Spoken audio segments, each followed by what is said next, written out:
Ya, Assalamualaikum warahmatullahi Mangga, wabarakatuh. mhm. Assalamualaikum warahmatullahi wabarakatuh. Selamat pagi, teman-teman keluarga Waalaikumsalam. Empati di seluruh Indonesia.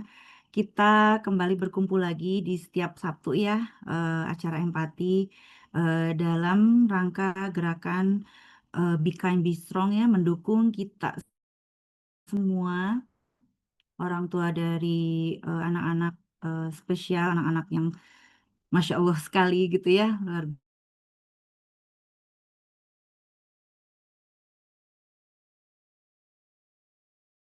biasa cara seperti ini ya yang kita butuhin tentang diet, tentang terapi dan lain-lain ya. Empati tidak pernah berhenti nih memberikan dukungannya dan alhamdulillah sekarang kita berada di sini bersama-sama untuk belajar dari pengalaman terutama ya, juga didampingi oleh pakarnya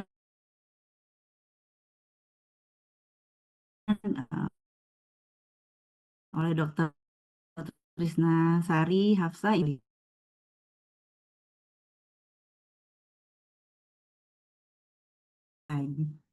Kayak tentang kapan Ananda perlu diet gitu ya. Kita kan juga eh, apa namanya kadang bingung ya kapan anak-anak kita butuh diet. Kayak saya dulu waktu pertama kali diberikan anak autis kan nggak paham tuh ternyata autis harus diet gitu. Jadi sekarang mungkin tidak terlambat untuk belajar. Kita tuh tahu kapan anak kita apa eh, perlu diet gitu ya. Oke, sebelum mulai saya memperkenalkan diri dulu. Nama saya Cika Wikasari, saya orang tua dari Kay, umurnya 14 tahun dengan autistik. Dan saya ditemani oleh dua orang yang luar biasa hebat sekali, yaitu Ibu Ria Cahyaning. Cahyaning. Hai Bu Ria.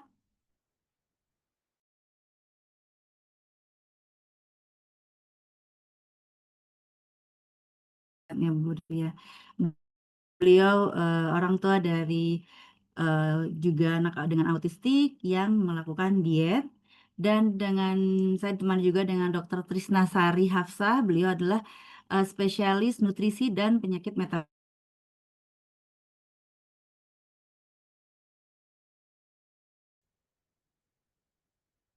Masih di Limi Jati ya, Dok? Oh, iya, Dok. Sampai Oke, jumpa, salam jumpa. Iya, iya, oke. jumpa kembali. Mungkin Iya, sudah pernah ada yang ketemu, tapi mungkin kebanyakan enggak. iya, Dok. Ya, Mangga. Oke. Oke, kita mulai aja dengan basmalah, Bismillahirrahmanirrahim. Hari ini kita memulainya dari Buria dulu, baru nanti ke dokter. Oke dok ya, ke Buria dulu. Oke, Buria, gimana Bu? Udah siap? Saya juga deg-degan Bu, padahal udah berapa kali ya sama empati. Tapi, Sama. dok, Ibu pertama. Saya waktu pandemi sudah IG live sekali, yang Oh, YouTube gini juga sekali. Tapi tetap berarti, deg-degannya sama. iya sama ya. Padahal ini yang nonton keluarga kita juga di empati ya, yang sering ngobrol di WA gitu ya. Tapi tetap aja deg-degan. Kita santai aja deh ya, kita ngobrol-ngobrol santai. Boleh, Ibu juga boleh. Nanti kita diskusi. Saya ada beberapa pertanyaan yang penasaran banget, yang diberikan empati. Tapi itu juga menjadi yang ingin saya tanyakan sebenarnya karena anak saya nggak diet gitu. Jadi boleh nanti Ibu boleh bercerita tentang bagaimana sih memulai diet anak Ibu dan kapan, saya penasaran nih, Ibu kapan mengetahui anak Ibu itu memang harus diet? Boleh, silahkan. Waktu dan tempat dipersilakan, Bu Ria. Oke, saya sharing aja ya. Ini Boleh, nggak boleh, ada boleh. teorinya. Benar-benar nggak ada teorinya. Saya tuh dari Iya, dulu betul, trial betul. error. Kenalkan, saya Ria Cahyaning. Saya domisili di Surabaya. Sedemikian warna-warni rumah saya, rumah kami. Ya, eh, anak-anak saya udah gede, Kak Cika. Karang Hmm, umurnya bulan depan umurnya 20 tahun. Masya 20 Allah. tahun dan adiknya Krisna selisihnya 1,5 tahun. Jadi umurnya 18 sekarang. Kami memulai diet itu tahun 2010. Belum banyak info tentang tentang diet. Jadi ya trial error aja jadinya. Berarti usia Banyak-banyak berapa? Itu usia berapa berarti Waktu itu? usia 5 ya, 5 tahun. Karang umur 5. Kalau Krisna ya sekitar umur 3,5. Saya memulai itu. Itu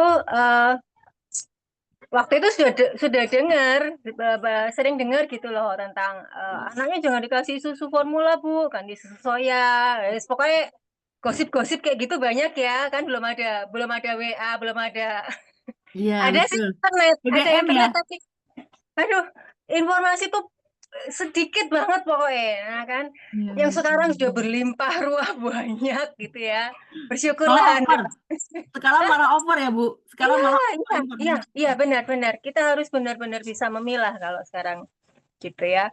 Terus ya memilah dari dulu sih memilah, cuman sekarang overload ya informasinya, benar-benar harus selektif. Nah, tahun 2010 itu eh, untungnya kami punya basic anak-anak ini makan sayur. Jadi sejak balita sudah dibiasakan makan sayur. Oh. Tapi nggak pedes gitu aja. Jadi kalau kami masak lodeh, misalkan sayur lodeh, saya sendirikan dulu. Saya nggak ngasih cabai hijaunya dulu. Itu saya sendirikan buat mereka. Yang setelah itu dikasih cabai hijau juga lah ya buat kita. Itu udah kebiasaan makan sayurnya sudah ada. Tapi yang kelihatan picky itu soal cemilan. Maunya cuma makan wafer yang merek itu aja, makan stick yang itu aja, nggak mau ganti yang lain. Terus kalau adiknya eh, nggak mau minum susu, nggak suka. Jadi saya kalau minumin susu harus disendokin. Saya nggak tahu kenapa. Dan dari sananya, saya sendiri kalau minum susu juga enak. Saya nggak tahu kenapa. Waktu itu saya nggak tahu kenapa. Aku minum susu enak aja ya. Waktu hamil tuh kita termakan iklan ya. Ibu hamil harus minum susu supaya bayinya sehat, bla bla bla. Itu saya maksa banget sampai mual, muntah nggak karuan, tapi ya tak paksa minum. Ya sudah gitu. Nah, tahun 2010 itu eh, kebiasaan saya kalau ngasih anak-anak cemilan itu saya batasin. Satu mangkok buat Mas, satu mangkok buat adik, satu mangkok buat ibu. Ibu juga perlu cemilan dong. Terus, nah suatu ketika satu kotak wafer itu tak taruh di meja. Aku lupa, belum tak bagi, tapi sudah dibuka. Si kakak, si Mas sekarang, gak sabar. Itu kotak dimakan semua, isi wafernya itu dimakan semua, sisa beberapa. Loh, Mas kok habis? Dia ketawa-ketawa, tangannya flapping, kakinya jinjit, lari sana sini, seliwar-seliwar kayak setrika. Yang tadinya biasa kan dia begini, Ya. nyari cincin juga biasa. Tapi ya aku ngelihatnya, alah apa sih, biasalah anak-anak gitu kan, gitu. Terus, tapi ini kok intensitasnya sangar ya, meningkat banget. Mas duduk sini, duduk. 1 menit lari lagi, kayak setrika lagi, jinjit sama flapping, sama ketawa-ketawa. Sampai seharian. Ini kayaknya buffer nih jadi masalah nih, saya mikir mulai di situ saya mikir gitu. Terus waktu itu sudah ada internet, untungnya sudah ada internet tempat curhat. Ada satu komunitas di Facebook, saya dicemplungin ke situ oleh seorang teman yang kemudian saya baca-baca di situ artikel tentang diet gitu. Lalu saya ngobrol ke suami, iki loh anaknya dia butuh iki gitu loh, perlu ini gitu ya. Loh iki gak oleh terus anakku mangan apa? Jawabnya gitu. Karena aku makan apa kalau banyaknya nggak boleh gitu kan. Gluten, kasein, gula, 5P. Sebetulnya intinya itu. Yang fenol, kedelai dan lain-lain itu sebetulnya sampingan. Kalau kalau di kami ya, setiap anak itu beda. Sebetulnya ke situ. Lalu datang lagi seorang teman. Dia bawa eh, buku Miracle of Enzyme, Profesor Hiromisinya. Suami baca gitu ya. Suami saya kebetulan penyintas kanker, mantan penyintas kanker, berhasil lolos, berhasil tetap hidup sampai hari ini. Jadi memang dia aware sekali dengan kesehatan, dengan pola makan, dengan anak-anak seperti itu. Oh iya ya, kayaknya anak-anak kita memang pola makannya khusus. Nah, dari situ mulai terpikir apa yang bisa kita kasih ke mereka. Gluten, kasein, gula, 5P itu harus dicoret. Yang pertama kali kami coret itu susu. Ya, eh ya udah gitu. Terus apa lagi ya? Yang penting ya itu intinya sih kita buka wawasan dulu tentang kesehatan secara umum, tentang pola makan yang sehat, bahwa sebetulnya tiap individu itu metabolisme tubuhnya berbeda, sehingga butuh nutrisi yang beda juga. Gitu Kak Cika. Segitu dulu deh. Nanti kita tanya jawab aja ya, Bu ya. Yuk, yuk. Iya, iya, iya. Itu Bu, pada saat kan makan wafer terus flapping gitu ya. Nah, Ah, ah. selain wafer itu Halo, Kak Cika suaranya putus-putus deh. Halo, Kak Cika suaranya putus ngelek semua nih. makanan lain Halo. enggak, Bu? Kenapa, kenapa? Sorry, tadi Oh, kok ya. putus ya? Selain wafer itu ada makanan lain nggak, Bu? Iya, Waktu putus-putus ya. itu, eh, waktu itu Selain sih belum. wafer ada nggak? Selain wafer, susu gitu? Yang kelihatan efeknya baru wafer itu aja sih, sama susu. Waktu itu yang lain belum kelihatan efeknya langsung. Jadi efek samping makanan itu nggak bisa langsung, nggak ada yang bisa langsung kita lihat, ada yang enggak. Tiap individu beda. Itu ajaibnya anak-anak kita. Baru Gitu. wafer ya. Baru Wafer wafer itu, yang, ya wafernya coklat ya, berarti ada coklatnya gitu. ya kalau wafer Oh, kan ya komposisinya pasti iya, pemanis, pewarna, dan pemanis ya. lain-lain itu. Heeh. Iya sih, memang itu. Bu, eh, ada makanan yang susah nggak untuk didietkan? Yang paling susah Yang makanan untuk di... eh, sebetulnya kan dari 4 item itu anak-anak saya kebetulan doyan makan ya. Yang paling sulit kami skip itu fenol sebenarnya, bahan-bahan dari fenol. Jadi kayak ubi-ubian gitu ya. Karena memang terbatas ya yang bisa mereka makan. Terbatas juga yang bisa kita beli kadang-kadang ya kan. Nggak selalu kita bisa beli makanan yang khusus gitu kan, yang murah meriah aja yang ada di tukang sayur yang lewat depan rumah gitu kan. Itu yang kita bisa beli, itu yang kita bisa berikan. Semua sayur dan buah itu pasti ada kandungan fenolnya. Iya, betul. Masalahnya kan itu. Nah, gimana caranya supaya fenol ini nggak ngefek banyak? Yang kelihatan efeknya tuh karang, yang kakaknya. Matanya sini biru, susah tidur. Itu kalau kebanyakan fenol dia seperti itu. Jadi akhirnya kami mengatasinya ya dengan rotasi, istilahnya rotasi. Jadi kami variasikan jumlahnya, macamnya, nggak tiap hari diberikan. Pinter-pinter ngatur aja. Iya. Ya kalau Jadi lagian Ibu, kalau tiap hari dikasih bosan juga lah ya. iya, Jadi tetap iya. harus ganti-ganti. Ya, terus Gitu. gantian. Jadi Ibu tetap memberikan makanan yang memang ada kandungan fenol, tapi dirotasikan atau ditakar mungkin ya. Jadi Hmm. misalnya Ya dia diatur lah. ya diatur, dia dapat Hmm. efeknya kalau dalam sebulan dikasih berapa kali gitu ya, Ya, atau dalam seminggu ah, berapa kali. Jadi kalau udah mulai, ah, oh keukur lah ya Bu sama kita ya, ya keukur ada. gitu ya. Dan Ya kayaknya kita setiap bisa anak beda-beda. kita bisa ngamati setiap perubahan pola tidur, wajahnya Hmm. gitu kan, perilakunya gitu. Oh mulai gini. Kapan lalu pernah soalnya aku nggak kepikir ya ngasih terong tuh hampir tiap hari. Terong goreng tuh seneng mereka. Jadi hampir tiap hari. Ternyata ngefek ke ini mata biru. Oh berarti aku harus jeda nih 1 hari. Mungkin seminggu 2 kali mungkin masih bisa. Kadang Seperti kita, itu lah kadang kira-kira. kita tuh seneng banget lihat anak seneng sayur ya.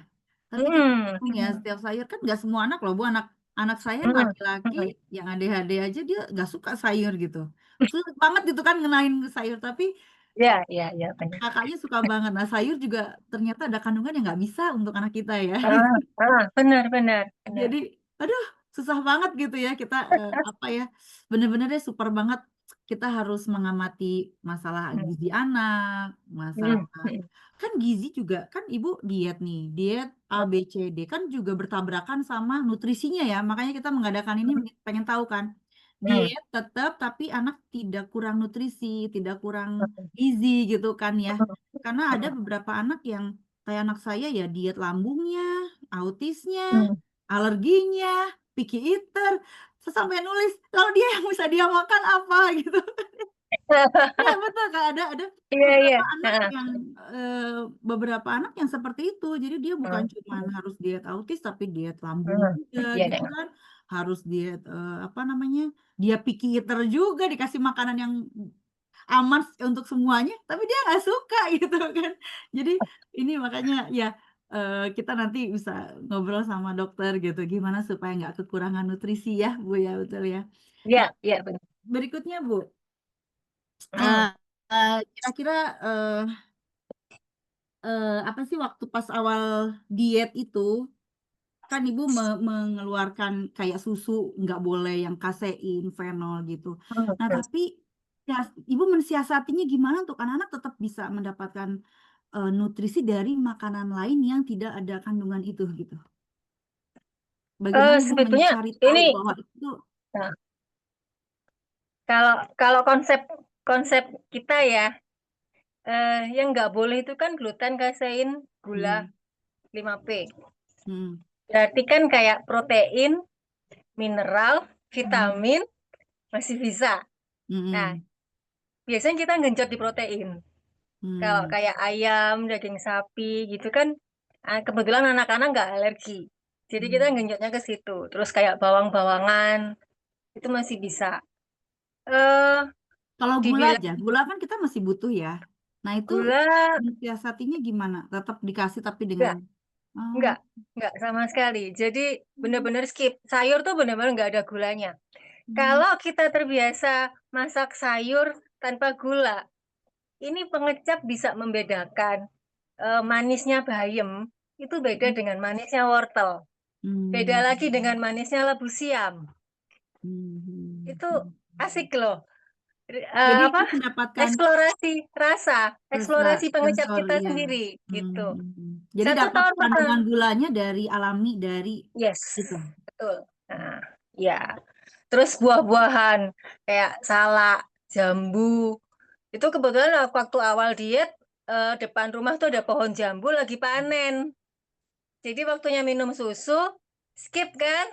Jambu keluarin, kita provokasi. Ayo makan yang banyak, nyam nyam nyam nyam nyam. Wah, gitu. Jadilah favorit itu buah-buahan. Tadinya belum belum terlalu suka makan buah. Ya, kita kasih contoh nggak cukup, harus diprovokasi, bener. Iya, Tuh. diganti gitu ya. Bahwa Nah, langsung ganti. Kita kasih contoh, kita semangatin terus. Ini enak, ayo ibu bapak makan. Ya, Mas juga makan. nah, Bu, pergi nih, kalau pergi nih, kepergian nih ke restoran. Nah, Nah, ini gimana nih, Bu? jangankan pergi, Kak. Kami dulu di rumah di teras rumah itu jualan makanan, jualan jajanan. Itu aja susah kan. Itu tuh suka dulu coklatos itu. Bisa Iya. dimakan, bisa direbut itu satu kotak. Gak boleh, gak boleh. Akhirnya kami belajar menetapkan batas. Mas, Mhm. ini punya Mas sekarang, Jambu dan teman-temannya. Ini wafer buat Mbak dan Mas yang mau beli. Nah, ini Hmm. punya adik, ini punya bapak, punya ibu. Eh, menetapkan batas itu. Jadi latihannya di situ. Nah, akhirnya kalau keluar, kita menetapkan batas juga. Ya, misalkan pergi ke arisan keluarga, itu saya ada periode 1 atau 2 tahun. Arisan keluarga kan 3 bulan sekali ya. Iya, iya, iya. Jadi cuma beberapa kali, 1 atau 2 tahun pertama, kami sengaja datang paling ke akhir, pulang paling cepat. Hmm. Jadi nggak ketemu banyak makanan. Iya, betul, betul, Ya, betul. begitu anaknya masuk kamar, bereksplorasi di ruangan rumah orang, ya si tuan rumah. Ayo pulang yuk, salim sama Bude Pak De, ayo pulang. Aman dan damai, nggak ada drama. Gitu ya. Itu kita 1-2 tahun pertama. Sambil kita juga berusaha menjelaskan ke keluarga kita. anakku nggak bisa makan ini, makan ini, makan ini. Nanti kalau malam susah tidur. Itu paling gampang. Kalau malam jadi susah tidur. Terus nanti perilaku gininya makin makin Bungkam. sering, makin banyak. Ya. Yang ngerasain kan kita, bukan Anda, gitu ya. Kalau kalau misalkan ada yang ngasih ngasih makanan pantangan, ya wes nanti mau ndak tidur sama anak ini semalaman, coba bisa tidur ndak, gitu ya. Kita guyonin kayak kita, bercandain gitu. Lama-lama orang ngerti, terus setelah setahun 2 tahunan itu akhirnya keluarga tuh ngerti ya, anakmu sudah bisa duduk manis ya, udah pinter ya. Jadi perubahannya tuh kelihatan, Ya, orang bisa betul, lihat. betul. Dan akhirnya disediakan gitu.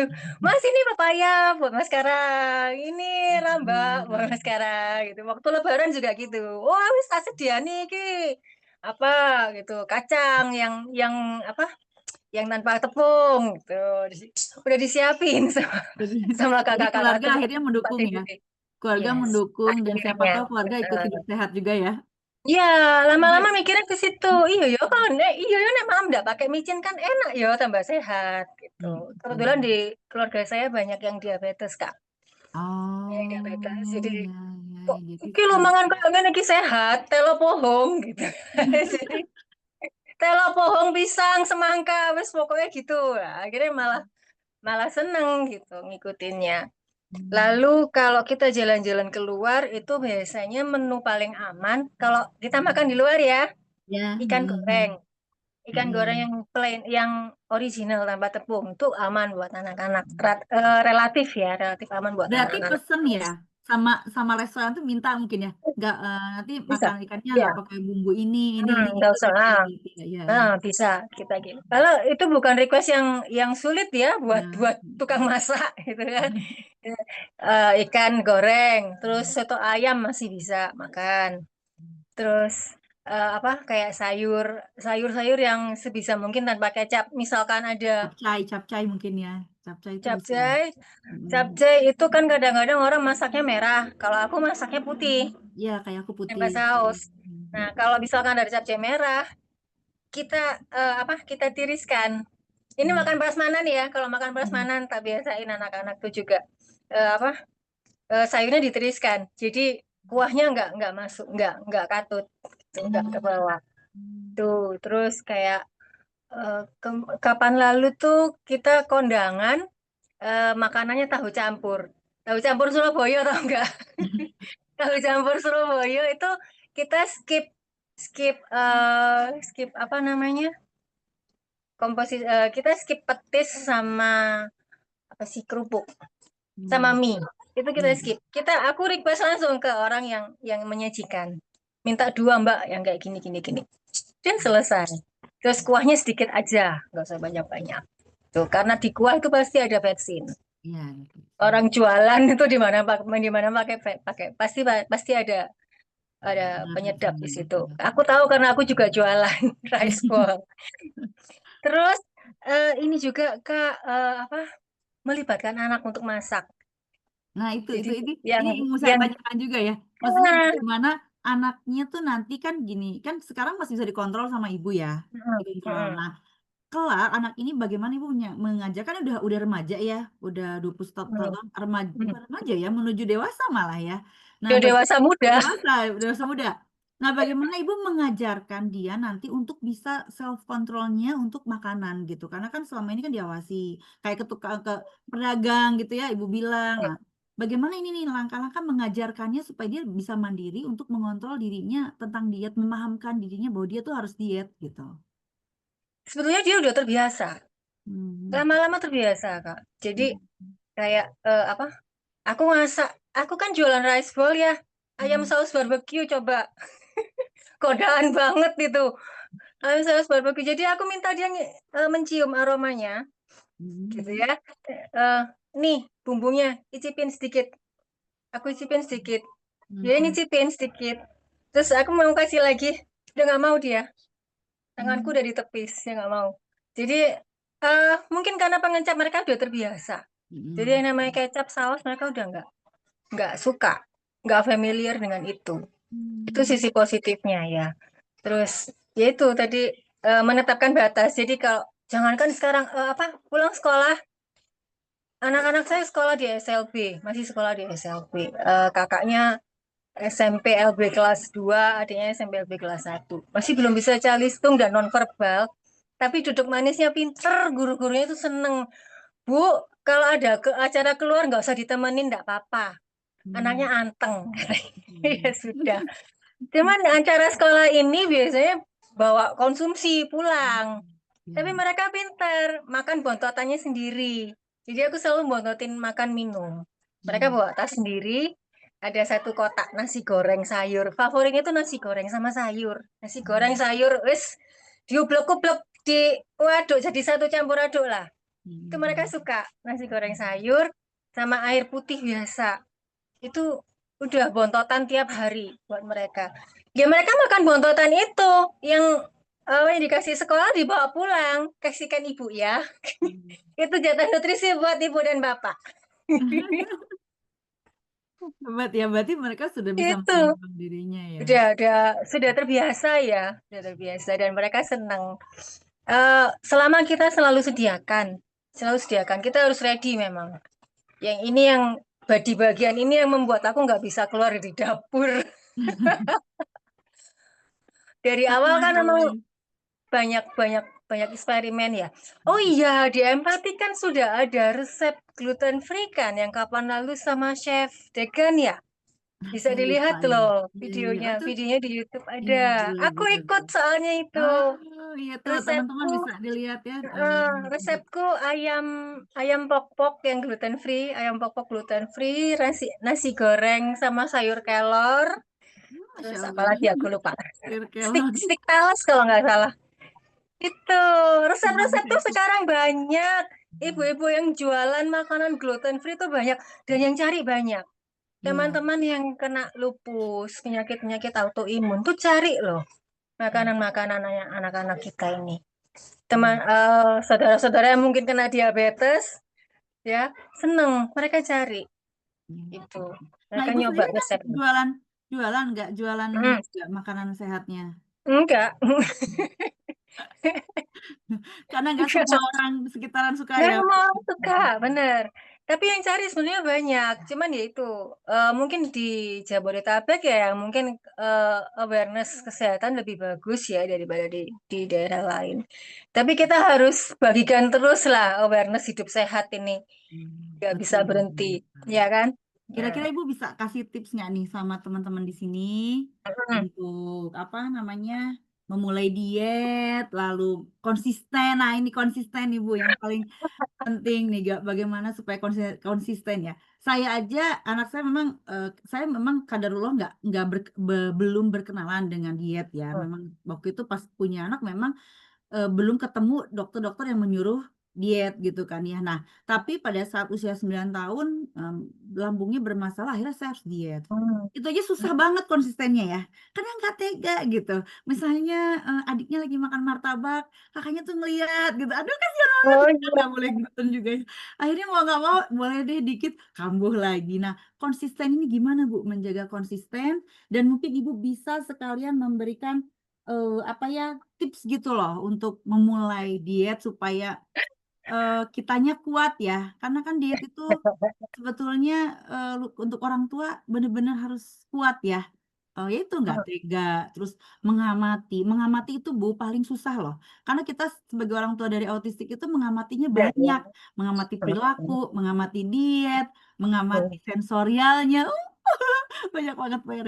Coba mungkin Ibu bisa kasih tips gitu loh, Bu. Eh, Balik lagi ke konsep tentang hidup sehat. Ya itulah, saya bersyukur saya tinggal sendiri. Maksudnya kami cuma berempat ya, nggak ada ART aja nggak ada gitu.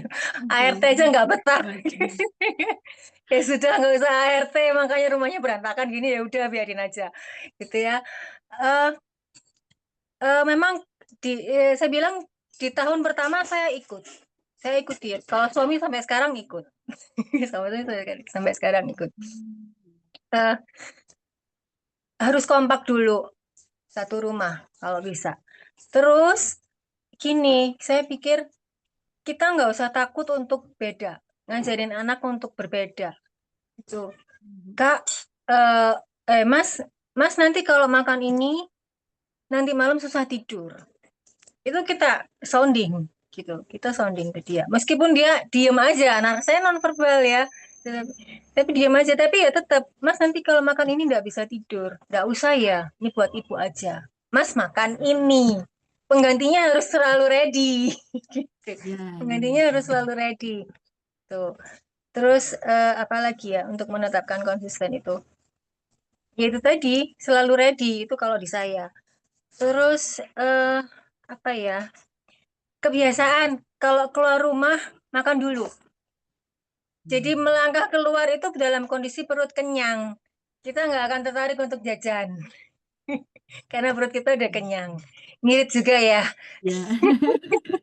Betul, betul, betul. Eh, Terus ya itu tadi kita sounding ke mereka. Mas, kalau makan ini nanti Mas nggak bisa tidur. Nanti Mas gini terus, nggak berhenti-berhenti. Sakit gitu. Kita jelaskan seperti itu. Lama-lama mereka ngerti terus yang apa ya, kalau di orang lain eh, di awal-awal sih kami memang menghindarkan itu. Tuh, apa? Jangan makan di depan anaknya. Saya dulu makan Indomie itu sembunyi-sembunyi. Kalau sekarang nyantai. Mereka tak masakin bihun jagung yang putihan itu. Aku masak Indomie buat berdua sama Pak Su, sama suami. Makanya bareng, berempat. Ini punya Mas, ini punya adik, punya ibu, punya bapak. Gitu. Jadi makanan yang seolah mirip kayak mie-mian tapi mereka Nah, lebih sehat, ya, jenis sehatnya. Iya ya, ya. betul-betul. Terus makannya sama-sama. Jadi pada saat mereka makan mie itu mencium bau Indomie, ya hampir sama jadinya. Rasanya seperti sama gitu ya. Iya betul betul betul. Aduh, Ibu hebat sekali. Tapi saya salut loh, Bu. Ibu dengan dua anak yang Masya Allah, terus bisa Ah, diet. Tapi saya melihat wajah Ibu kok happy gitu ya. Eh apa sih, nggak ada jangan aja stres, stres-stresnya. jangan stres, ngefek ke anak-anak, jangan. Hebat banget Dibawa loh. happy. Ya kan, Bu, bener-bener di bawah happy ya, Ah, Bu ya. Karena ah, ah. maaf sekali nih ya, kan banyak banget ya, apalagi yang awal-awal dapat anaknya ABK gitu. Ya Stresnya terasa pastilah. jadi belum belum menjalankan stres duluannya yang di ini kan ya, yang diduluin dikedepankan gitu, padahal kalau kita enjoy mungkin akan terjalankan juga ya Bu ya dan Manda saya Enjoy perlu dan fokus. Enjoy sama fokus. Fokus sama ya anak. Jangan fokus jangan sama lihat yang lain. yang lain ya betul. Jangan. Udah yang lain-lain melipir dulu aja. Mereka mendoakan dari jauh nggak apa-apa. Kita fokus sama anak dulu. Mhm. Itu. Iya saya melihat Ya. Ibu happy seger gitu ya nggak ada roasting Udah kalau kita bilang lama. roasting gitu. Soalnya udah lama deh. Saya pikir-pikir, iya 2010 tuh 15 tahun Eh, lalu ya. 15 tahun lalu Nggak betul betul mikir betul. loh sampai di sini gitu ya. Ya nggak Tapi kepikir, ada Bu, cuman ya. masa-masa stres di awal pada saat menjalankan Hmm, diet. Kan diet itu sulit loh Bu. ya, Sulit loh ya, menjalankan itu memang, yang tadi memang. Ibu harus konsisten, harus Hmm. ibunya sendiri mengikuti pola makan diet itu. Kan gini ya, ketika Ibu lagi diet, lu ngeliat orang makan martabak, terang bulan ya gitu anginnya. Nah, itu Ibu stres nggak sih gitu? Bahwa kehidupannya berbeda sekarang gitu. Ah, apa ya? Nggak, kalau kita Awal-awal ya. fokus kita awal-awal sih enggak. Ya memang itulah fokus lah ya. Saya merasa saya enggak kepikiran begitu kok. Ya ada sih sesekali kepingin ya makan makan apa nasi goreng abang-abang itu ya. Iya, iya. Jajaran gitu kalau kalau di dekat pasar sini orang nasi goreng tuh jajar 5 gitu aromanya Iya. wow gitu.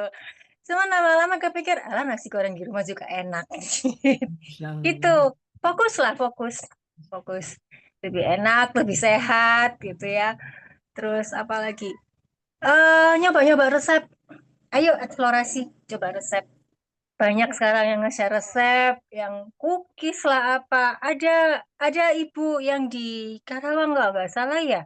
Dia punya buku resep. Nanti kalau kalau kalau kepingin bolehlah Japri. Tak kasih infonya. Halo Kak Cika, mandek ya. Iya, Ya, iya ngelag ya Bu.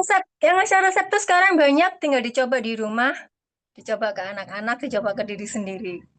Banyak variasinya kok sekarang. Ada pizza, ada cake apa? Kue kukus pisang, macam-macam. Enak-enak, saya pernah nyicipin, saya pernah bikin, nyoba bikin, pernah nyicipin. Gitu Kak Cika.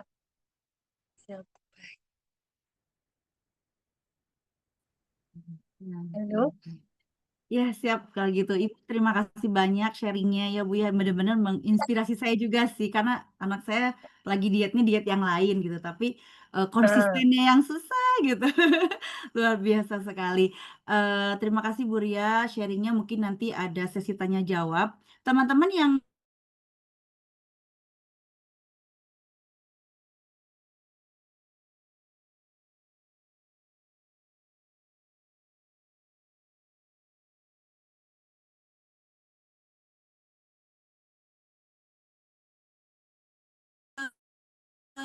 ke dokter Trisnasari. Ya, mohon maaf ini internetnya agak putus-putus ya. Dok, Assalamualaikum dok. Teman-teman yang mau eh, pertanyaan tulis di kolom chat ya. Nanti kita pilih 3 pertanyaan. Silakan Ya, dok. Waalaikumsalam. Kak Cika ya. Suara saya jelas. Ya dok. Assalamualaikum dok. Apa kabar nih dok? Alhamdulillah. Udah Baik, lama nggak ketemu. alhamdulillah. Ya, sudah. Ya. Suara saya Dok ada? silakan dok. Boleh dok. Suara Ada dok. saya ada? Ada. Cuman agak Ada. keras dikit mungkin dok. Agak Oh, pelan baik. suaranya. Iya, iya, baik. Kalau saya sudah mengirimkan slide, apakah bisa dibantu? Ya ada dok. Ada.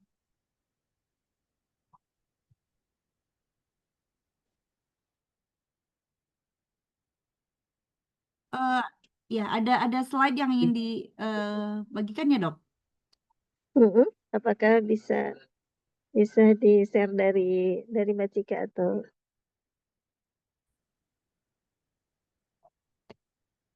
dari siapa Mas Rizky? Oh Kemarin iya. Mas.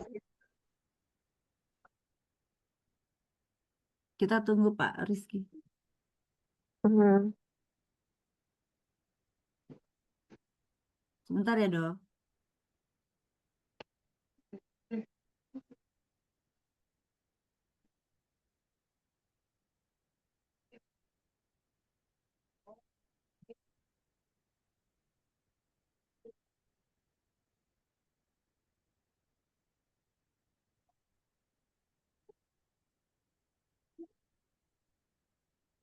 Sebentar ya dok. ayo.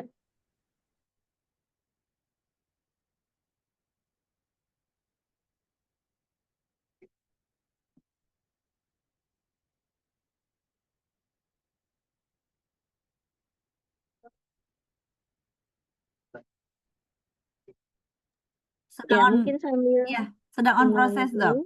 Sedang on Ya, proses. Iya. ya, ya, ini Oke. ayah bunda eh, dari para ananda yang luar biasa. Ya, saya agak mohon maaf sebetulnya saya masih dalam recovery pasca perawatan. Oh, sakit apa dok? Ya, kemarin vertigo, ya Oh, macam-macam iya. lah begitu ya. Nah, sudah sepuh. Ya, Masih sehat dok, masih kelihatan ya, sehat dok. insya Allah ya sudah berbaikan sekarang. Tapi memang masih backgroundnya masih rumah sakit ini. Eh, ya, saya sangat bersyukur diberi kesempatan di sini ya bisa berinteraksi dengan ayah bunda dari para ananda yang istimewa ya. Dari overview saya tentu semua anak itu istimewa, istimewa ya dan semuanya adalah amanah buat kita yang tentunya ladang pahala begitu ya. Yang tugas kita sebagai orang tua memberikan asuhan ya pasti ya asuhan. Mungkin kalau di bidang ilmu kesehatan anak dari Ikatan Dokter Anak Indonesia ada usaha ASI asuh begitu ya, memberikan asuhan, memberikan ya, sambil menunggu slide-nya ya barangkali ya. Iya dok, boleh dok. Nggak apa-apa dok. Nanti kalau ada slide-nya kita mengacu pada slide. Mengasuh artinya memberikan kecukupan ya, segala kebutuhan yang sifatnya lebih ke fisik ya, sandang, pangan, papan begitu ya.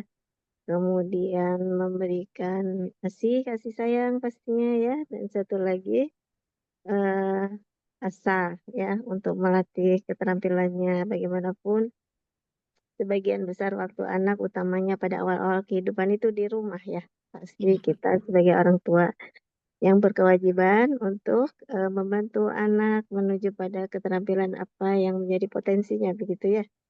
Nah, setiap anak kan memang pasti berbeda dan memang ya ada keistimewaan ya pada anak autis ini.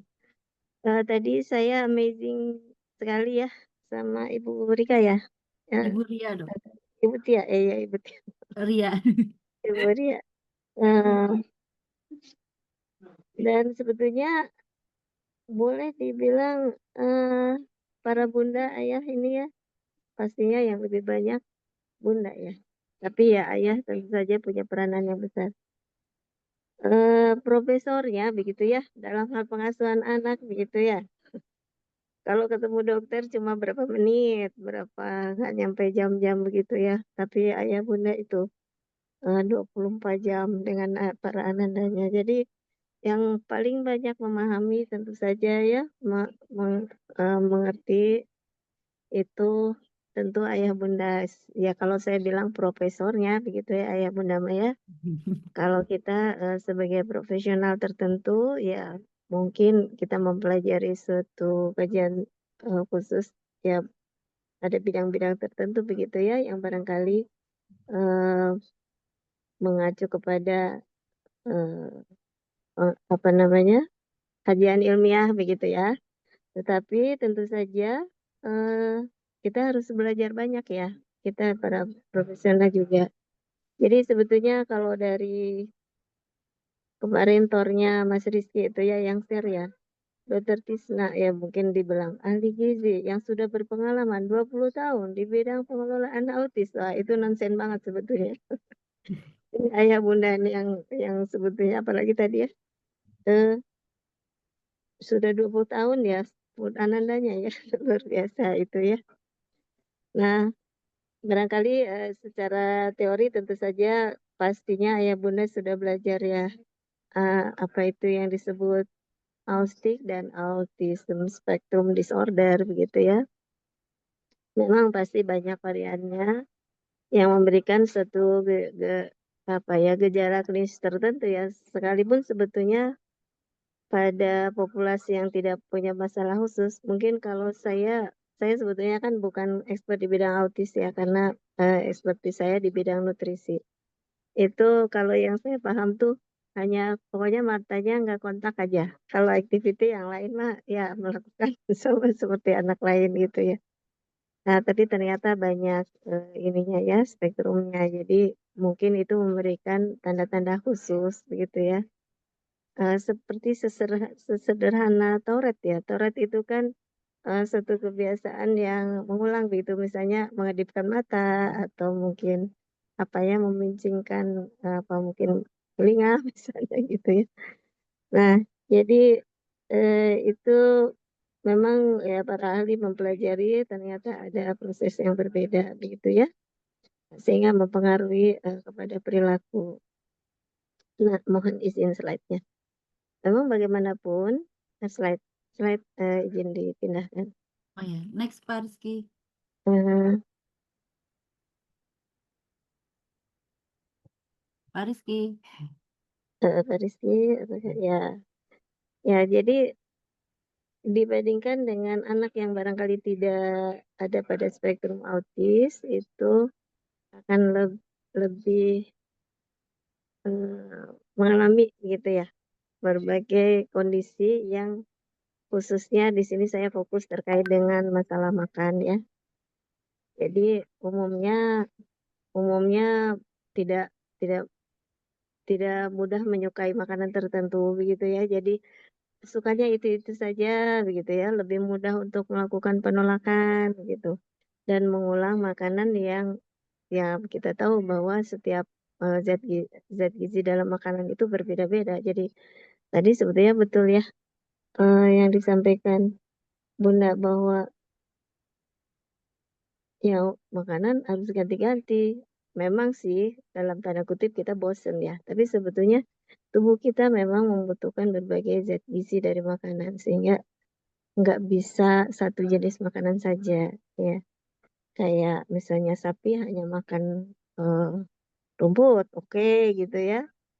Nah, kalau manusia tidak bisa. Jadi manusia itu akan mudah mengalami kondisi kekurangan, defisiensi, akan mudah juga mengalami kondisi kelebihan yang barangkali bisa sampai pada kondisi toksik gitu ya. Jadi beberapa zat dalam bahan makanan itu ada yang bahkan memang racun juga ada ya, seperti misalnya di peach dari apel itu ada cyanidanya. Tentu saja ya sekali makan nggak akan racunan ya karena kadarnya sangat rendah. Kalau racun itu akan dose dependent ya.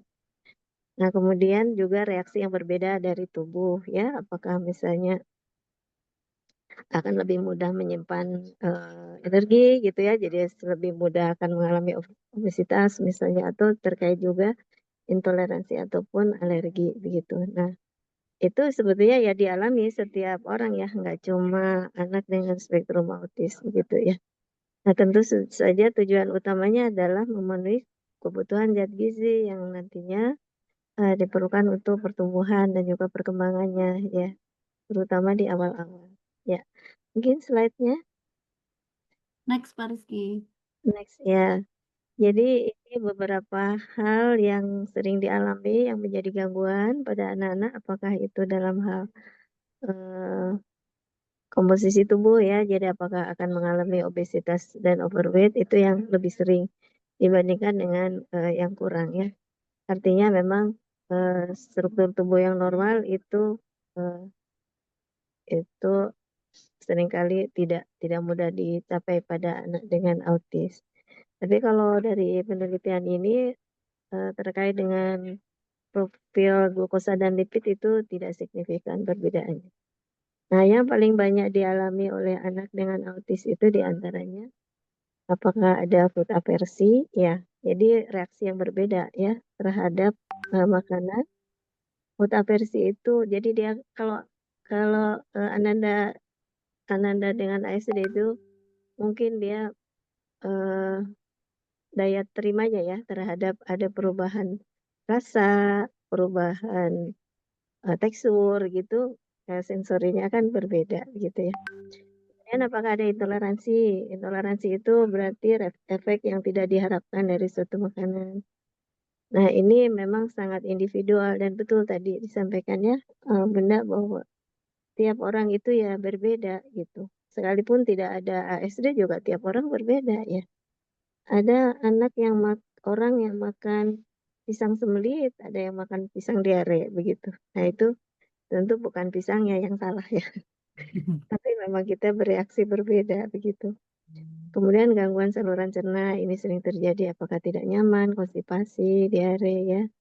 Salah satunya memang mungkin reseptor opioidnya lebih tinggi ya. Jadi mungkin kita sedikit mencermati tentang kasein. Kasein itu kalau terpotong tidak sempurna, dia bisa bersifat seperti opioid dan itu akan merangsang ke reseptor opioid baik di saluran cerna ataupun mungkin di usuran saraf pusat ya. Jadi itu bisa mempengaruhi. Kemudian masalah saluran cerna yang lain ya apakah ada mual, muntah begitu ya. Kemudian perilaku yang biasanya berulang dan tentu saja kalau ada gangguan saluran cerna pasti menyebabkan kondisi uh, mood atau psikologisnya terganggu ya begitu.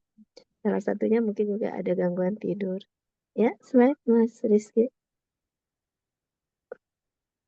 Nah, dari terkait masalah restriksi ini utamanya adalah risiko kekurangan zat gizi, baik itu makro ataupun mikronutrien ya. Jadi selain juga tadi ada reaksi yang tidak diharapkan pada anak yang demikian itu defisiensi zat gizi itu lebih mudah terjadi. Sebetulnya sih yang dibutuhkan sama ya, mau kita ada ASD atau enggak karena hidup sehat pada harus untuk semua orang. Jadi memang ya nggak boleh juga makan martabak ya, sering-sering. Ya enak sih, tapi Hmm. itu sebetulnya bukan zat gizi yang dibutuhkan oleh tubuh kita begitu ya. Gula itu butuh bikin sendiri, jadi kita nggak butuh sebetulnya gula, tapi lidah kita suka pengen gula. Hmm. Mungkin sensori neural pada Nanda dengan ASD ini lebih nyamankah dengan itu sehingga lebih seneng makan yang itu ya. Padahal itu bukan cuma buat beliau aja, itu nggak bagus. Buat semua orang juga nggak bagus. Jadi eh, Mbak Cika, Bunda Cika nih, yang nggak boleh juga meskipun nggak apa-apa ya tetap aja nggak boleh makan martabak sering-seringnya. Memang sih juga tidak perlu sering-seringnya. Ya, slide mungkin. Ya, memang bahan makanan itu berbeda-beda ya kandungannya. Nah, nanti kita mungkin sedikit mencermati apakah itu diet dan kemudian nutrisi ya. Diet itu adalah apa yang masuk ke makanan yang masuk ke badan kita. Nah, umumnya diet ini punya pola tertentu. Jadi kalau kita bilang diet, diet apa? Diet eh, diet nggak mau gendut, diet apa ya? Misalnya diet orang yang susah buang air besar, jadi harus diet tinggi serat. Jadi diet itu biasanya ada namanya gitu. Tapi prinsipnya adalah apa yang dimakan. Sehingga di sini mungkin ada note-nya adalah ada polanya yang disebut diet itu. Sedangkan nutrisi itu adalah apa yang tubuh kita butuhkan, baik untuk pertumbuhan, metabolisme, perbaikan jaringan, melawan infeksi dan lain-lain ya. Jadi kalau kita makan sesuatu itu berarti kita memberikan nutrisi pada tubuh kita dan itu harus sesuai kebutuhannya ya. Memang secara umum kita tahu bahwa, nah mungkin slide selanjutnya. Next, Pak Rizky. Ya, Mas Rizky ya, slide selanjutnya ya. Nah, jadi memang itu tujuannya untuk apa yang diinginkan ya, bentuk diet yang kita ingin, apa namanya. Saya mau diet ini, berarti saya menginginkan sesuatu dari nutrisi tadi sesuai dengan kondisi badan kita gitu, seperti yang kita ingin. Misalnya sumo, nah, orang yang olahraga sumo, itu dietnya khusus, nggak bisa diet biasa aja. Karena nggak akan bisa badannya kayak gitu kalau dietnya seperti yang lain normal. Tapi jadinya apa sih diet ini? Sebenarnya kan kalau kita makan sehari-hari ya kita makan ya ada sumber eh, apa namanya bahan makanan pokok, ada lauk pauk begitu ya. Nah jadi prinsipnya adalah eh, mungkin itu sudah disimpulkan ya oleh para ahli bahwa tubuh kita itu butuh energi yang pertama, kemudian butuh protein. Utamanya protein itu istimewa karena dia itu artinya kan penting ya protein. Jadi tubuh kita itu nggak bisa tanpa protein. Kemudian ditunjang metabolismenya oleh zat gizi yang lain. Ada vitamin, ada mineral gitu ya untuk proses metabolisme. Jadi ada dua kelompok utama ya. Slide mungkin Mas Rizky. Next, Pak Rizky. Ya, jadi ada makronutrien dan mikronutrien. Ya, nggak jalan ya slide-nya ya. Next, Pak Rizky. Jadi kita belajar bareng-bareng ya, ayah bunda ya, bukan bukan saya soal ini ya. Memang sering saya justru belajar banyak gitu ya dari Dok, para jadi kalau ahli. gula yang bagus itu untuk anak. Oh, udah Nah, ininya, jadi udah slide-nya udah jadi jalan. seperti ini. Jadi betul tadi pertanyaannya juga nyambung. Makronutrien itu memberikan energi dan protein. Protein itu adalah seperti kalau rumah itu batu bata begitu ya. Jadi Oh. pembangun. Kalau rumah kita ada temboknya, ada atapnya. Nah, itu protein. Jadi membangun otot, membangun enzim, membuat enzim, membangun struktur misalnya jantung dan lain-lain itu protein utamanya. Tapi dia nggak bisa bekerja sendiri ya. Kan batu bata mesti ada semennya, mesti ada apalah gitu ya, macam-macam itu ahlinya. Nah, yang pertama tentu energi. Energi ini dari karbohidrat dan lemak utamanya. Nah, karbohidrat itu kalau kita makan di alam adanya dari tepung misalnya ya. Tapi manusia itu pinter ya. Jadi bisa membuat gula dari yang ada di alam. Itu sudah strukturnya udah menjadi lebih kecil, jadi hanya disakarida gitu ya. Kalau kalau gula pasir itu sukrosa ya. Sukrosa itu glukosa dan fruktosa gitu. Jadi kita mengambil misalnya dari aren atau apa gitu ya. Jadi eh, kalau di intervensi manusia itu makanan itu sudah menjadi lebih simpel. Seolah-olah sebetulnya kalau kita makan aren misalnya ya, atau kelapa misalnya, atau makan buah itu kita makan macam-macam, tapi nanti di dalam tubuh kita ada yang dipisahkan namanya gula. Jadinya setelah dicerna berubah menjadi sukrosa. Setelah itu dicerna lagi menjadi glukosa dan fruktosa. Baru nanti diserap oleh tubuh. Nanti dimanfaatkan lagi oleh tubuh. Dalam tubuh kita bentuknya sudah menjadi tunggal. Glukosa aja, galaktosa aja, atau fruktosa aja. Itu dari karbohidrat. Kalau tepung itu glukosa semua. Kalau susu itu glukosa dan galaktosa gitu. Nanti galaktosa punya peran tersendiri, utamanya sebetulnya pada awal kehidupan dibutuhkan pada pembentukan otak ya galaktosa. Kemudian ada lemak, lemak macam-macam di alam.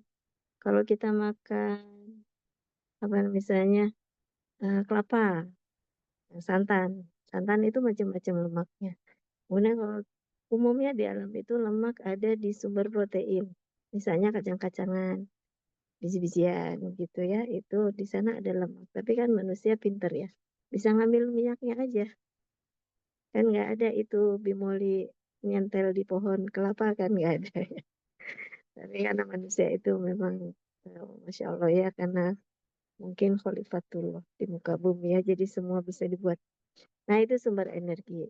Kemudian protein. Protein itu bisa menjadi energi, tetapi dia fungsi utamanya bukan menjadi energi. Jadi tidak boleh sebetulnya kita menggunakan energi dari protein. Jadi nggak boleh hanya makan ayam saja. Nah, jadi harus ada sumber karbohidratnya. Hanya sumber karbohidrat itu macam-macam. Jadi ada yang dari tepung, dari sayur mayur, buah-buahan itu semuanya menyediakan karbohidrat dan makin kompleks makin bagus. Kalau nggak kompleks nggak dibutuhin sebetulnya. Gula itu tubuh kita nggak butuh, orang dia bikin kan. Cukup makan aja, nanti tubuh kita bikin sendiri. Tapi kan lidahnya pengen, ya boleh deh dikit. Kalau secara umum mungkin WHO itu merekomendasikan hanya boleh 5% dari total kalori. Namanya gula sederhana ya. Jadi simple sugar tadi yang udah jadi cuma gula. Seperti contohnya gula putih itu simple sugar itu sebaiknya nggak lebih dari 5% dari total kalori. Jadi hanya sedikit ya. Kemudian mikronutrien ini umumnya ini ada vitamin mineral ya, umumnya ada di semua sumber bahan makanan, tetapi kadarnya berbeda-beda. Jadi ada di sumber karbohidrat ada. Sumber karbohidrat itu artinya komposisi utamanya karbohidrat. Kemudian sumber protein ada ya. Kemudian sumber buah-buahan dan sayuran itu semuanya menyediakan vitamin mineral, tapi berbeda-beda sehingga memang diet yang ideal itu adalah semuanya harus ada. Misalnya zat besi paling banyak di hati ayam, di telur kurang, tapi zinc lebih banyak di telur, tapi di hati kurang.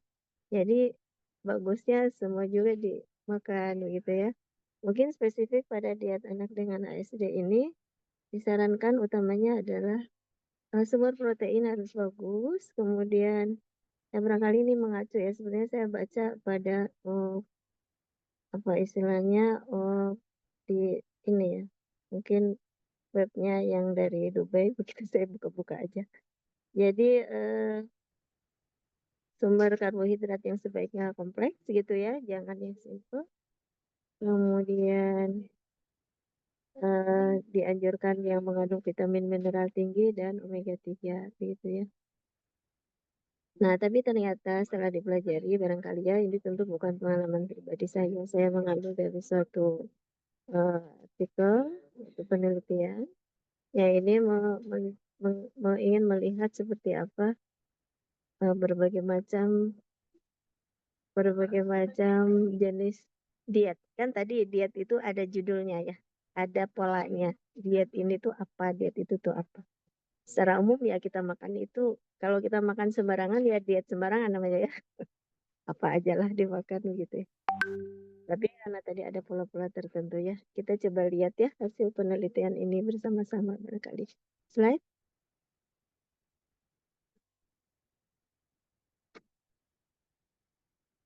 Ya, nah di sini penelitian ini ingin melihat bagaimana efek dari ya, diet itu banyak. Eh, Lebih dari yang disebutkan di sini yang dicari ini 13. Ini hanya mencari yang paling banyak digunakan.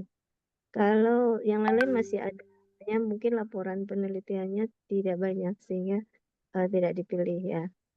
Tapi pun juga di antaranya ada yang eh, sepertinya sudah Ayah Bunda lakukan juga begitu. Jadi ini ingin melihat bagaimana memperbaiki gejala. Di sini parameternya secara umum apakah merasa jadi dikasih skor gitu ya. Kalau 0 itu nggak ada perbaikan.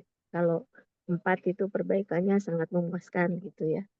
Kemudian di sini ada adverse effect, apakah gejala yang tidak diinginkan itu lebih banyak muncul gitu.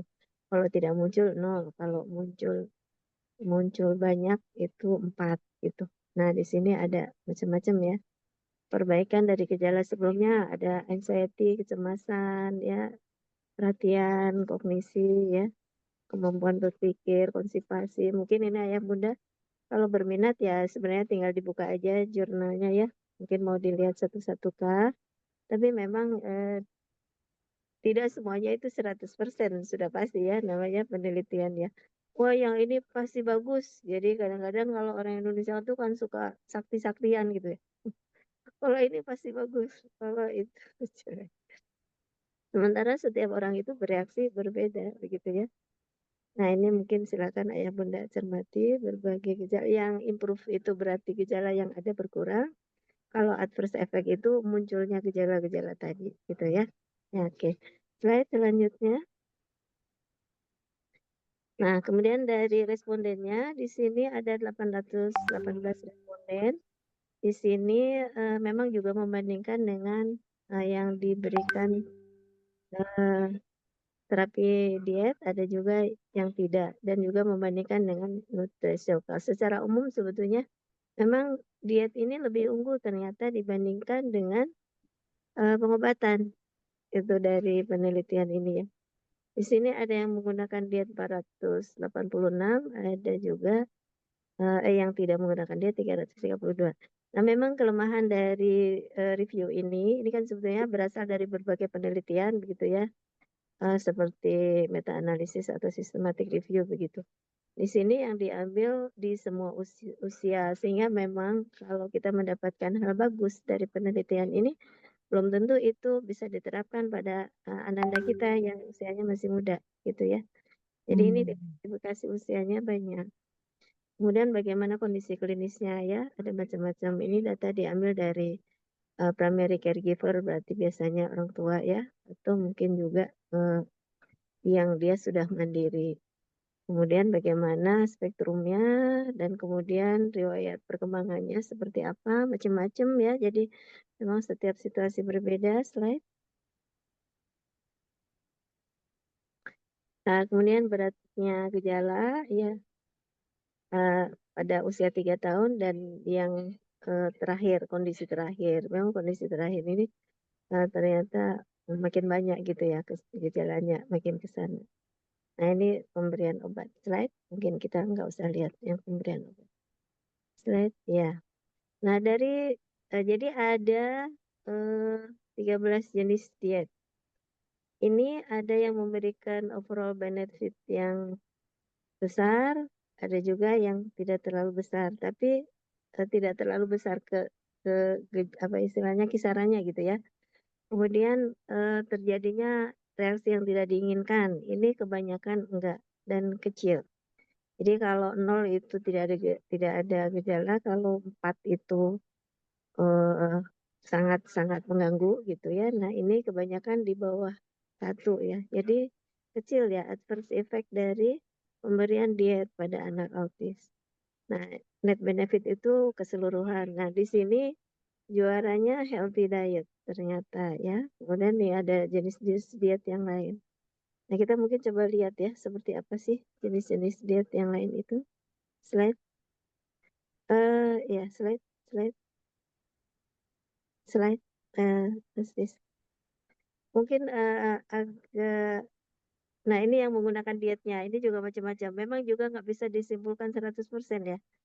Ada yang kalau ini gluten free, casein free diet 221 yang paling banyak ya. Mungkin tadi sama ya dengan Bunda ya. Yang nomor 1 susu dibuang dulu gitu ya. Gluten free, casein. Gluten itu adanya di semacam gandum gitu ya.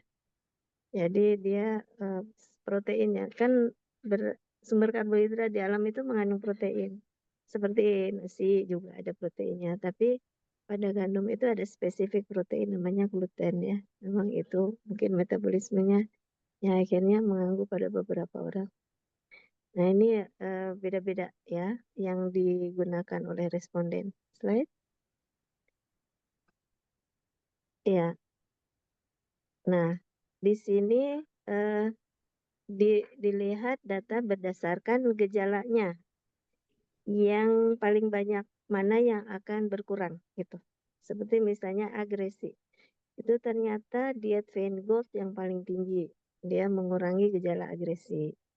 Sedangkan yang kasein ini diambil yang 5 terbesar ya, paling rendah. Tentu yang lain kan tadi ada 13 macam ya jenis diet. Kemudian ada anxiety, juaranya yang ketogenic diet, atensi, ketogenic diet gitu ya, kognisi, konstipasi, depresi. Nah, kemudian diare, corn diet, itu corn free ya, jadi membebaskan jagung itu lebih paling paling paling besar mengurangi. Jadi ini tabel tentang mengurangi gejala apa yang akan berkurang oleh jenis diet tersebut ya. Nanti memang pemilihannya akhirnya memang ayah bunda harus melihat sih ya, harus mempelajari satu-satu tipe dietnya. Oke, slide mungkin. Nah, kemudian ini ya gejala-gejala yang lain. Saya rasa tidak perlu dilihat satu-satu. Nanti kalau bila pengen tahu nih, kalau misalnya ada bunda ada gejala sensory sensitivity. Oh, kayaknya yang paling bagus Feingold. Apa saya mau coba diet ini ya, gitu misalnya ya. Karena sebetulnya mencoba diet itu insya Allah tidak berbahaya ya sebetulnya. Tapi nanti boleh mangga nanti dalam diskusi. Slide. Ya, slide Mas Rizky. Nah, ini definisi dari dietnya tadi ya. Yang disebut healthy diet, ya definisi artinya gini, memang orang boleh membuat konsep diet masing-masing sebetulnya ya. Saya mau diet inilah, saya mau diet serba serba ubi misalnya ya. Saya mau diet serba sayur atau uh, saya mau tiger diet misalnya ya, seperti harimau dietnya hanya makan daging saja misalnya ya. Nah, itu setiap orang memang bisa menciptakan diet tertentu. Nah, ini diantara yang sudah ini kan para ahli membuat konsep dan kemudian juga mencoba menerapkan ke para ini ya, khususnya pada kasus ini adalah pada ASD. Jadi healthy diet itu tinggi konsumsi sayuran, buah, protein, tapi rendah junk food. Apa sih junk food? Junk food itu adalah makanan yang tidak mengkontribusi zat gizi. Dia mengkontribusi kurang dari 5%. Misalnya, tidak mengandung energi kurang dari 5%, tidak mengandung protein kurang dari 5%, tidak mengandung vitamin kurang dari 5%. Jadi yang dimakan tuh ya cuma bahan aja sih, tidak berguna gitu ya buat badan ya, yang disebut junk food itu. Jadi memang kadang-kadang bisa apa ya, agak agak diselipkan, agak slip gitu ya dengan eh, makanan siap saji ya. Yang umumnya siap saji itu biasanya sih tinggi protein ya kayak misalnya fried chicken gitu. Tapi dia utamanya tinggi karbohidrat, tinggi lemak gitu. Nah, sebenarnya itu dibilang junk food 100% ya, karena masih ada yang bisa dimanfaatkan energinya barangkali ya. Tapi kalau junk food itu kalau kita makan, itu mengkontribusi kurang dari 5% kebutuhan tubuh kita. Vitamin C butuh kita kan, apa namanya, 50 miligram gitu ya, dalam bahan makanan itu kurang. Tapi tentu saja memang karena bahan makanan itu tidak sama komposisinya, artinya ya yang penting sebetulnya memang yang paling dilihat itu vitamin dan mineralnya ya. Karena kalau energi itu bisa dipenuhi dari semua bahan makanan. Kemudian ini ada Vein Gold, itu fokusnya adalah menghilangkan zat tambahan, pengawet, perasa, kayak gitu ya. Kemudian casein free diet, ini susu. Pasti casein itu adalah protein dalam susu. Kemudian gluten free diet, ya menghilangkan gluten. Produk utamanya adalah gandum, barley gitu ya, Ray. Kemudian kombinasi dari dua itu, gluten dan casein free. Kemudian ada yang menggunakan low sugar diet, salt free diet, berarti nggak ada. Jadi kalau low sugar itu simple sugarnya nggak ada, gula tambahan nggak ada, ini kedelai nggak ada, kemudian jagung nggak ada gitu ya. Kemudian ada food avoidance. Food avoidance itu biasanya tadi mungkin berdasarkan pengalaman orang tua ya, pengalaman ayah bunda. Kalau bisa juga dengan tes. Memang ada pemeriksaan namanya tes IgG, sensitivitas terhadap bahan makanan atau IgE. Kalau IgE itu lebih ke arah alergi ya. Kalau IgG itu respon umum inflamasi tubuh. Nah, tapi bisa juga berdasarkan observasi, kayak tadi ya misalnya. Karena kalau makan ini kok jadi gejala ini ya, apa saya hilangkan gitu ya. Ini kelompok pada food avoidance. Kemudian ketogenic diet itu lebih fokus ke lemak. Jadi merendahkan karbohidrat, meninggikan jumlah lemak karena ingin menimbulkan zat keton dalam tubuh dengan protein sesuai kebutuhan. Jadi proteinnya recommended dietary allowance. Ya. Dan kemudian ada specific carbohydrate diet. Ini mengonsumsi monosakarida. Ini sebetulnya practically saya tidak terlalu memahami ya. Tapi intinya di dalam alam itu ada disakarida dan polisakarida. Kalau monosakarida itu sudah tercerna sebetulnya. Saya nggak tahu ini practically-nya seperti apa. Karena yang di alam tuh nggak ada yang monosakarida. Kemudian satu lagi paleo diet ya. Jadi makan biji-bijian, fokus pada daging, sayuran, buah, kacang, biji. Memang sih sebetulnya kalau dilihat dari sini, boleh dikata yang ya kalau secara keseluruhan ya itu sayur dan buah dan protein. Memang fokus utamanya jadi seperti itu. Intinya harus mengkonsumsi sayuran yang lebih banyak, mengurangi karbohidrat gitu kan ya. Macam-macam, mungkin ada yang dari susu atau yang lain. Jadi apa namanya? Sepertinya gambarannya hampir sama. Pun demikian sebetulnya dari berbagai penelitian yang lain ada yang mengkombinasi ya. Misalnya tadi GFCF itu berarti kombinasi kasein dan gluten. Oh, saya mau menambahkan juga nggak mau kedelai berarti kombinasi dengan soy free diet dan itu beberapa penelitian menggambarkan lebih bagus gitu hasilnya ya. Ya bagaimanapun memang tidak ada yang 100% ya hasilnya. Ya, slide barangkali. Ya, oke. Nah, ini dari masing-masingnya ya sepertinya sih kita nggak perlu membahas satu-satu ya, tapi umumnya mah demikian. Saya boleh mengambil kesimpulan bahwa karena ini kan jadi melihat efeknya satu-satu gitu ya. Kalau healthy diet tadi kan tinggi sayuran, dia skor manfaatnya tertinggi dari semua diet. Dia manfaatnya meningkatkan kesehatan umum, perbaikan konstipasi, ya, perbaikan perilaku fungsi otak, perhatian, iritabilitas dan lain-lain. Kemudian juga mikrobiom usus lebih bagus karena memang dikatakan mikrobiom uh, Ananda ASD itu beda ya. Kemudian ini penelitian mendukungnya gitu ya dan tidak ada efek samping. Slide. Ya, mungkin cepat saja ya. Ini jadi apa kesimpulan dari masing-masingnya begitu. Slide. Slide-nya Pak Rizky. Laris ya. Ya. Ini yang Van Gogh tadi menghindari zat aditif gitu. Ternyata dia beraktivitasnya berkurang, agresi tidurnya apa namanya berkurang ya masalah tidurnya, kemudian perhatian kognisi. Ya hampir-hampir sama juga ya sebetulnya ya.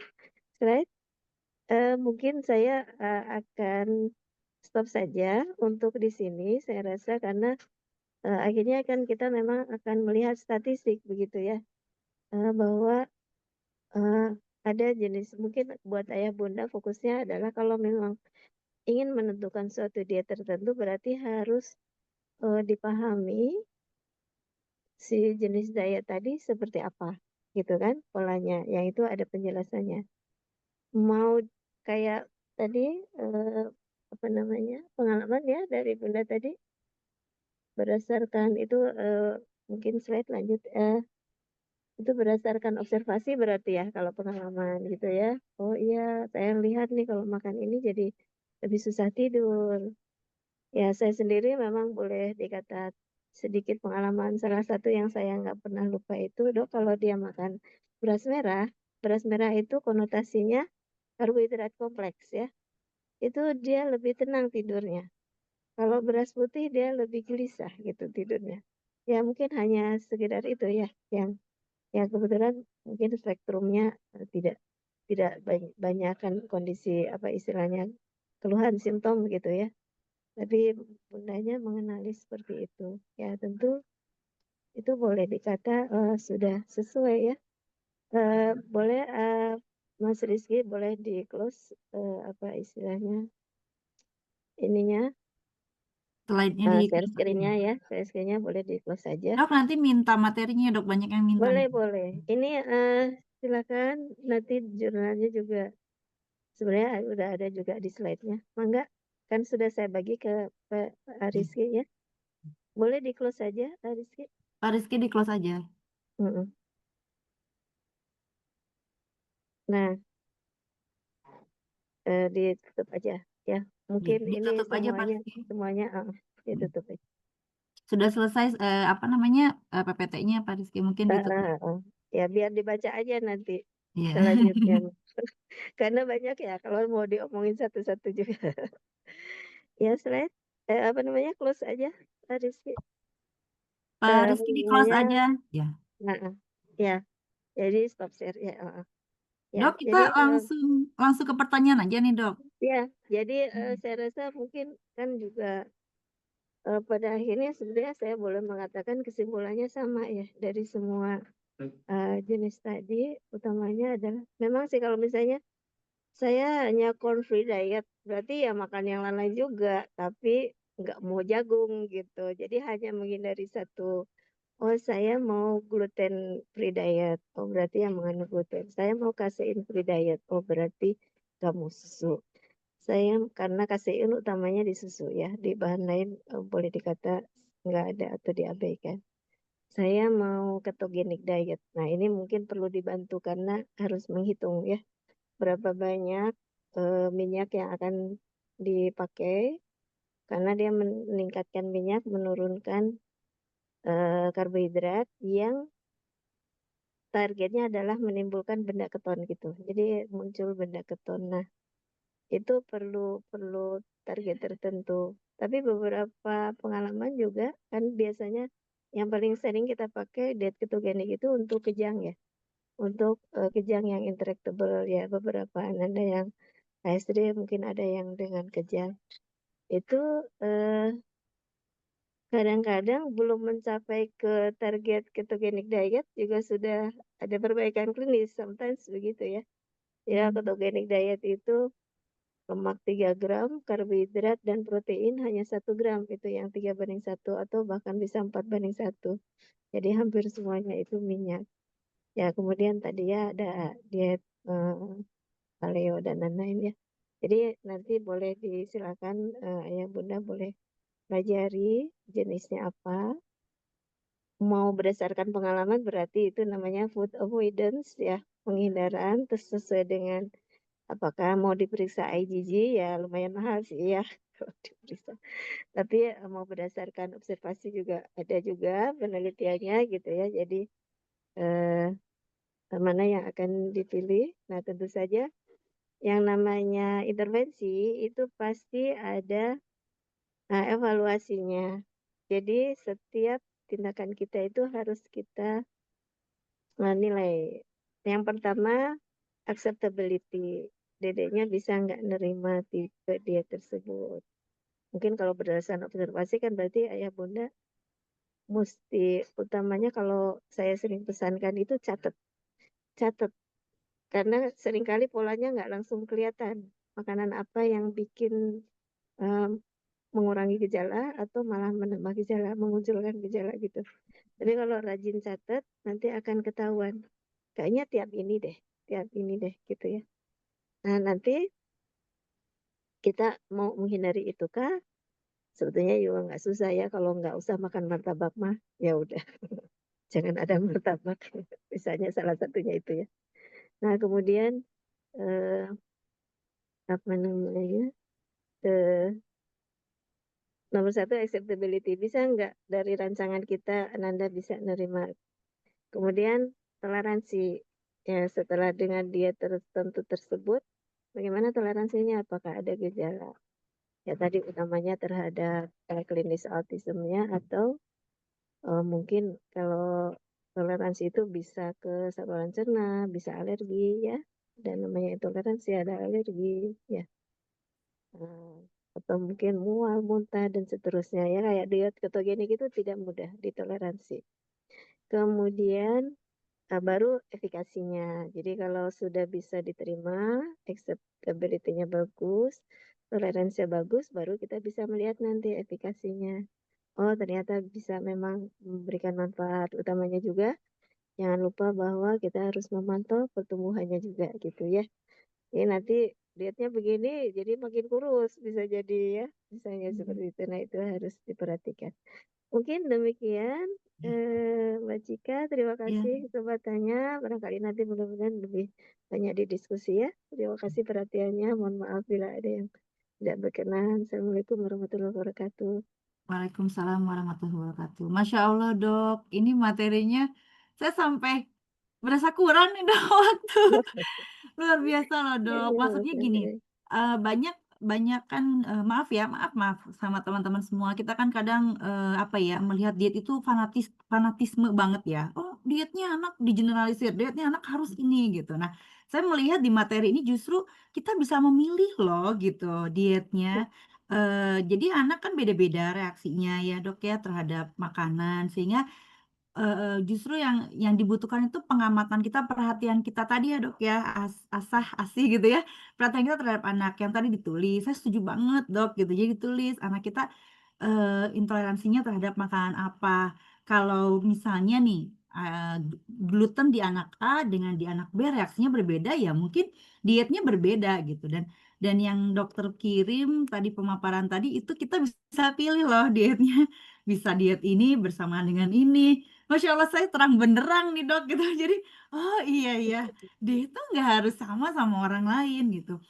Yang jadi pertanyaan nih Dok, kalau diet ini harus ditemenin ahlinya nggak Dok? Untuk anak kita ya, untuk anak autis ini kita perlu pendampingan ahli gizi atau dokter atau apa gitu loh Dok? Perlu nggak Dok? Ya, kalau melihat dari tadi, kan mesti kenal dulu dong dietnya ya. Itu pun juga belum semua nih sebetulnya. Cuma Hmm. dari yang ini maksudnya yang menulis artikel ini mengambil dari berbagai penelitian begitu kan. Ada juga yang lain-lain juga gitu. Oh, jenis diet yang lain. Tapi yang terbanyak digunakan ini, jadi memilih 13 ini. Nah, sebetulnya kan diet itu ya makan ya. Yang penting kan, oh diet, saya mau healthy diet. Apa sih cirinya? Banyak sayur, kurangi junk food. Ya udah, itu mah nggak usah tanya-tanya juga. Ya makanannya harus banyak sayur. Nah, mungkin nanti dalam evaluasinya, kalau anak banyak makan sayur, energinya tercapai nggak ya? Kan gitu ya, pertanyaannya pasti. Seimbang atau enggak ya. Tapi memang dalam sayur kan sudah mengandung karbohidrat, mengandung protein juga, lemak sedikit sih memang kalau dalam sayur ya. Terus kalau yang namanya healthy diet, protein harus cukup. Ya memang sih secara umum anak akan makan sebanyak yang dia butuh sebetulnya. Meskipun ya barangkali memang perlu dipahami yang namanya kebutuhan tercukupi itu segimana ya. Tapi kan kita manusia ya, kalau makan ya akan makan aja, kalau udah kenyang ya udah butuhnya segitu ya.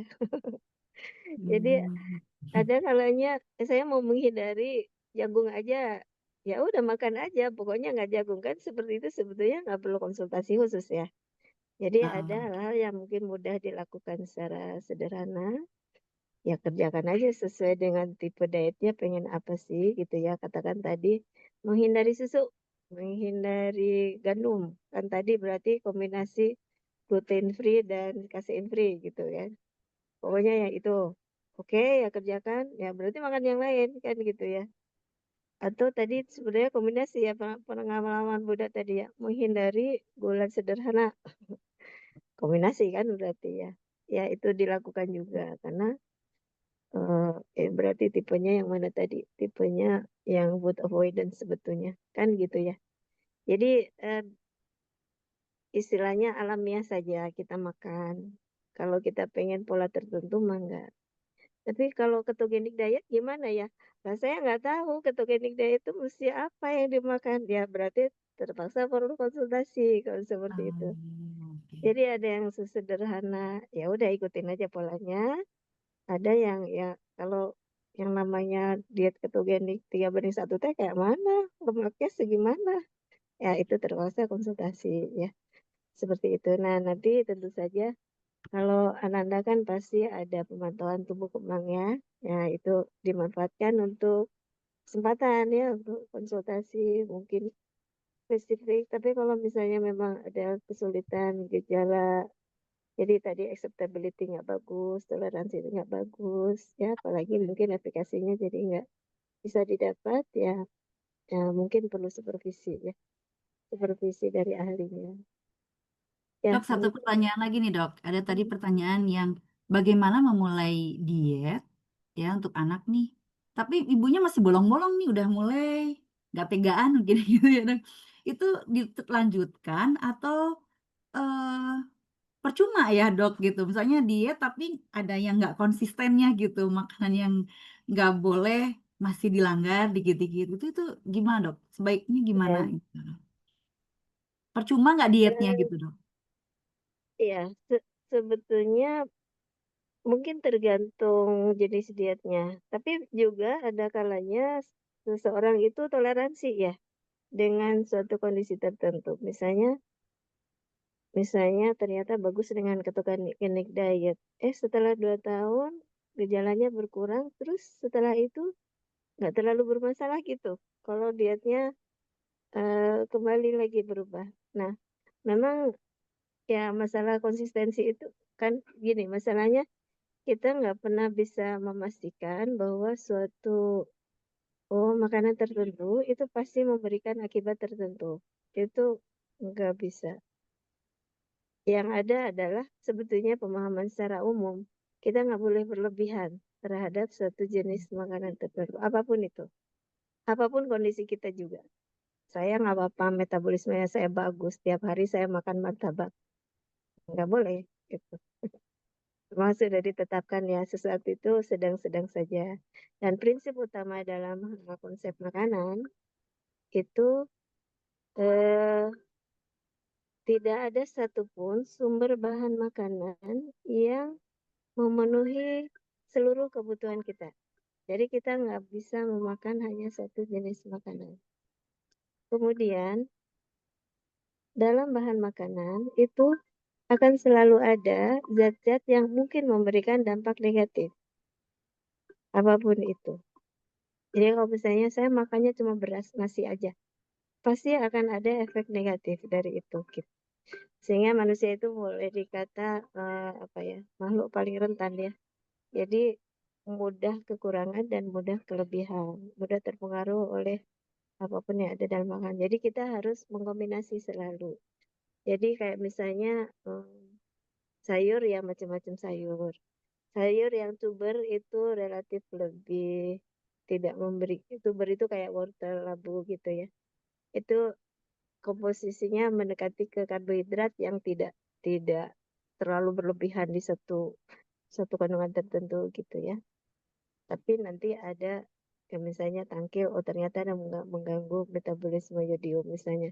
Jadi, tapi dimakan ya nggak apa-apa sekali waktu gitu ya. Kalau misalnya saya memutuskan nih, saya corn free diet, sesulit apa ya kalau saya nanti cheating cheating corn gitu kan. Nanti suatu ketika saya pengen juga nih makan jagung, gimana ya? Nah, itu itu sebetulnya uncertain pun juga dari semua hasil tadi kan nggak ada yang 100%.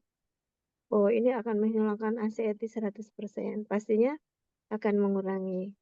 Dan sebetulnya memang kebanyakan sih yang menyebabkan masalah itu kita mengkonsumsi yang bukan makanan gitu loh, maksudnya bukan zat gizi yang diharapkan oleh tubuh gitu ya kan. Katakan martabak. Martabak itu dibutuhkan nggak ya? Kalau kita nggak makan martabak kan tubuh kita tetap baik-baik saja. Tapi kalau saya nggak makan nasi, saya nggak makan sumber protein, saya nggak makan buah-buahan, lama-lama bermasalah gitu kan. Nah gitu tuh. Jadi in term of harus disiplin, ya itu tadi pasti akan tergantung eh, monitoring evaluasinya gitu. Jadi kalau saya makan ini pas ada cheating juga kok nggak apa-apa. Ya, ya memang tubuh kita kan punya kemampuan ya untuk menetralisir toksin, untuk membuat balance ya. Terlalu banyak natrium, dia akan diatur sama ginjal, dibuang kalau kebanyakan. Tapi kalau terus-terusan banyak natrium ya nggak benar jadinya kan gitu. Jadi kayaknya segala sesuatu ya nggak perlu berlebihan ya. Tapi kalau sudah menetapkan suatu jenis diet tertentu ya kita kan pasti berharap melihat efeknya kan gitu. Ya pastinya ya kalau nggak cheating ya berarti nggak bermaksud diet itu. Maunya ya nggak bermaksud menggunakan diet itu gitu ya. Mau mau akan mengatasi masalah Anda tuh nggak gitu ya.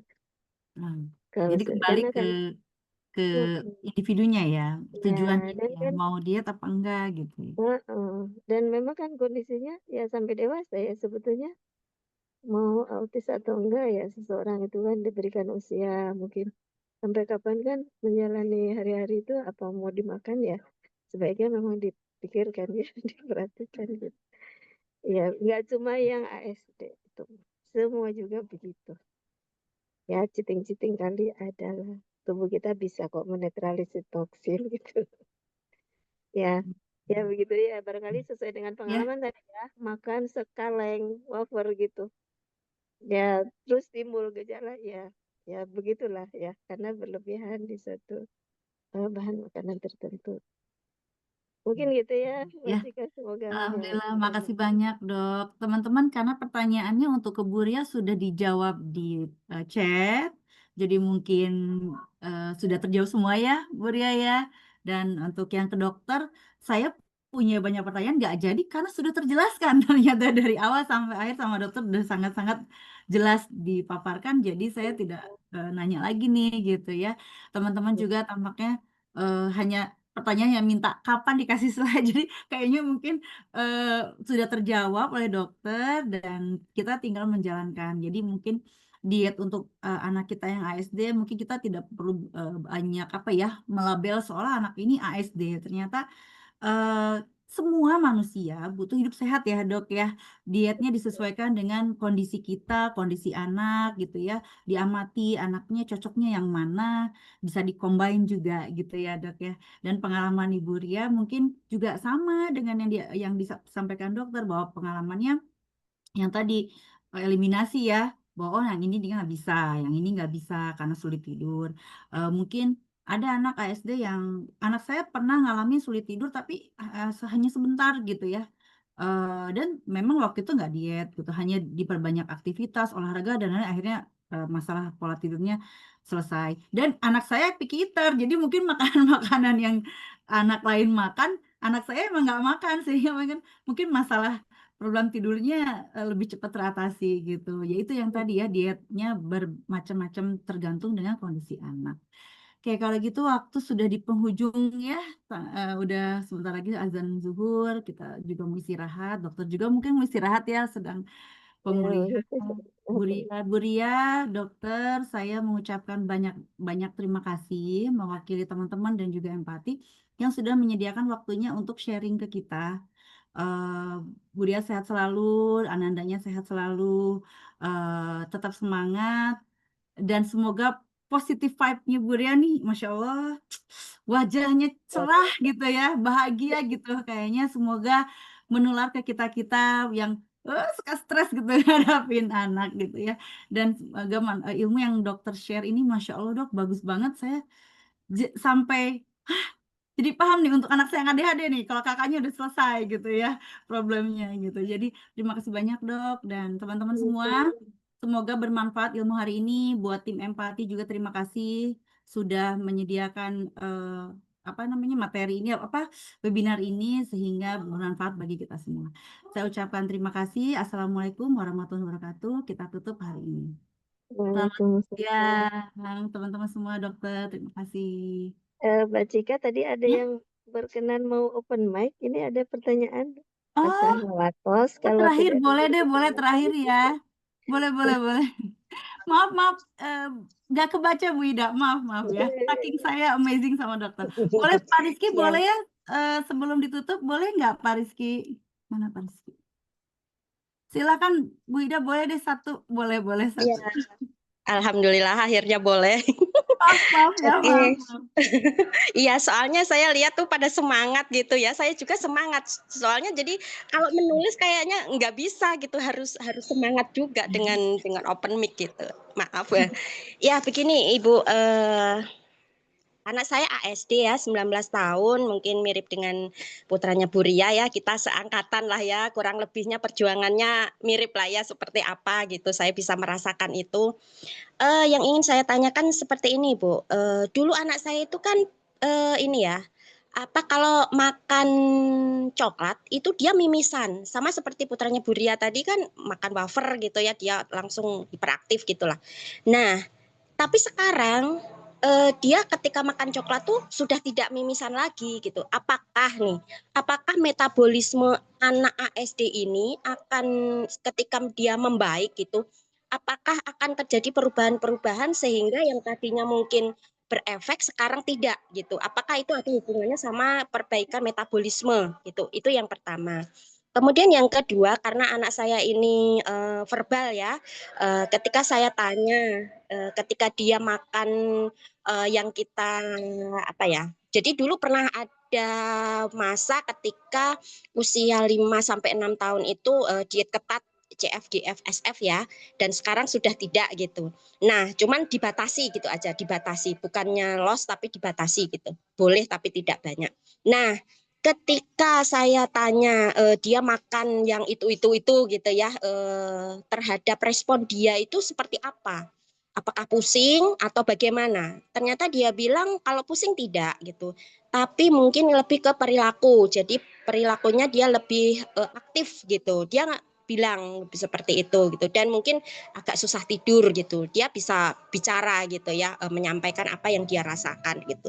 Nah, apakah nih Bu ya, ketika dia merasa perilaku saya yang mungkin agak over tuh bisa saya kendalikan nih. Jadi artinya saya boleh dong tetap konsumsi itu gitu selama saya masih bisa mengendalikan keaktifan saya gitu. Apakah boleh seperti itu, Bu? Itu yang kedua. Kemudian yang ketiga hubungannya sama pencernaan, Bu. Apakah ya yang diet untuk autis terutama ya, apakah itu berhubungan langsung dengan pencernaan?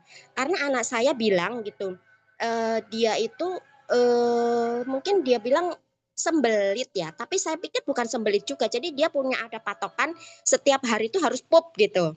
Nah, ketika tidak pup, dia bilang itu menekan otak, dia tidak bisa berpikir jernih gitu. Jadi kayak yang cemas kalau dia belum pup. Nah, sudah pup tuh lega gitu. Padahal kita udah kasih tuh ya yang serat kayak gitu, buah kayak gitu ya, minum air putih seperti itu. Tapi tetap ketika dia bilang hari ini belum pup tuh dia gelisah gitu.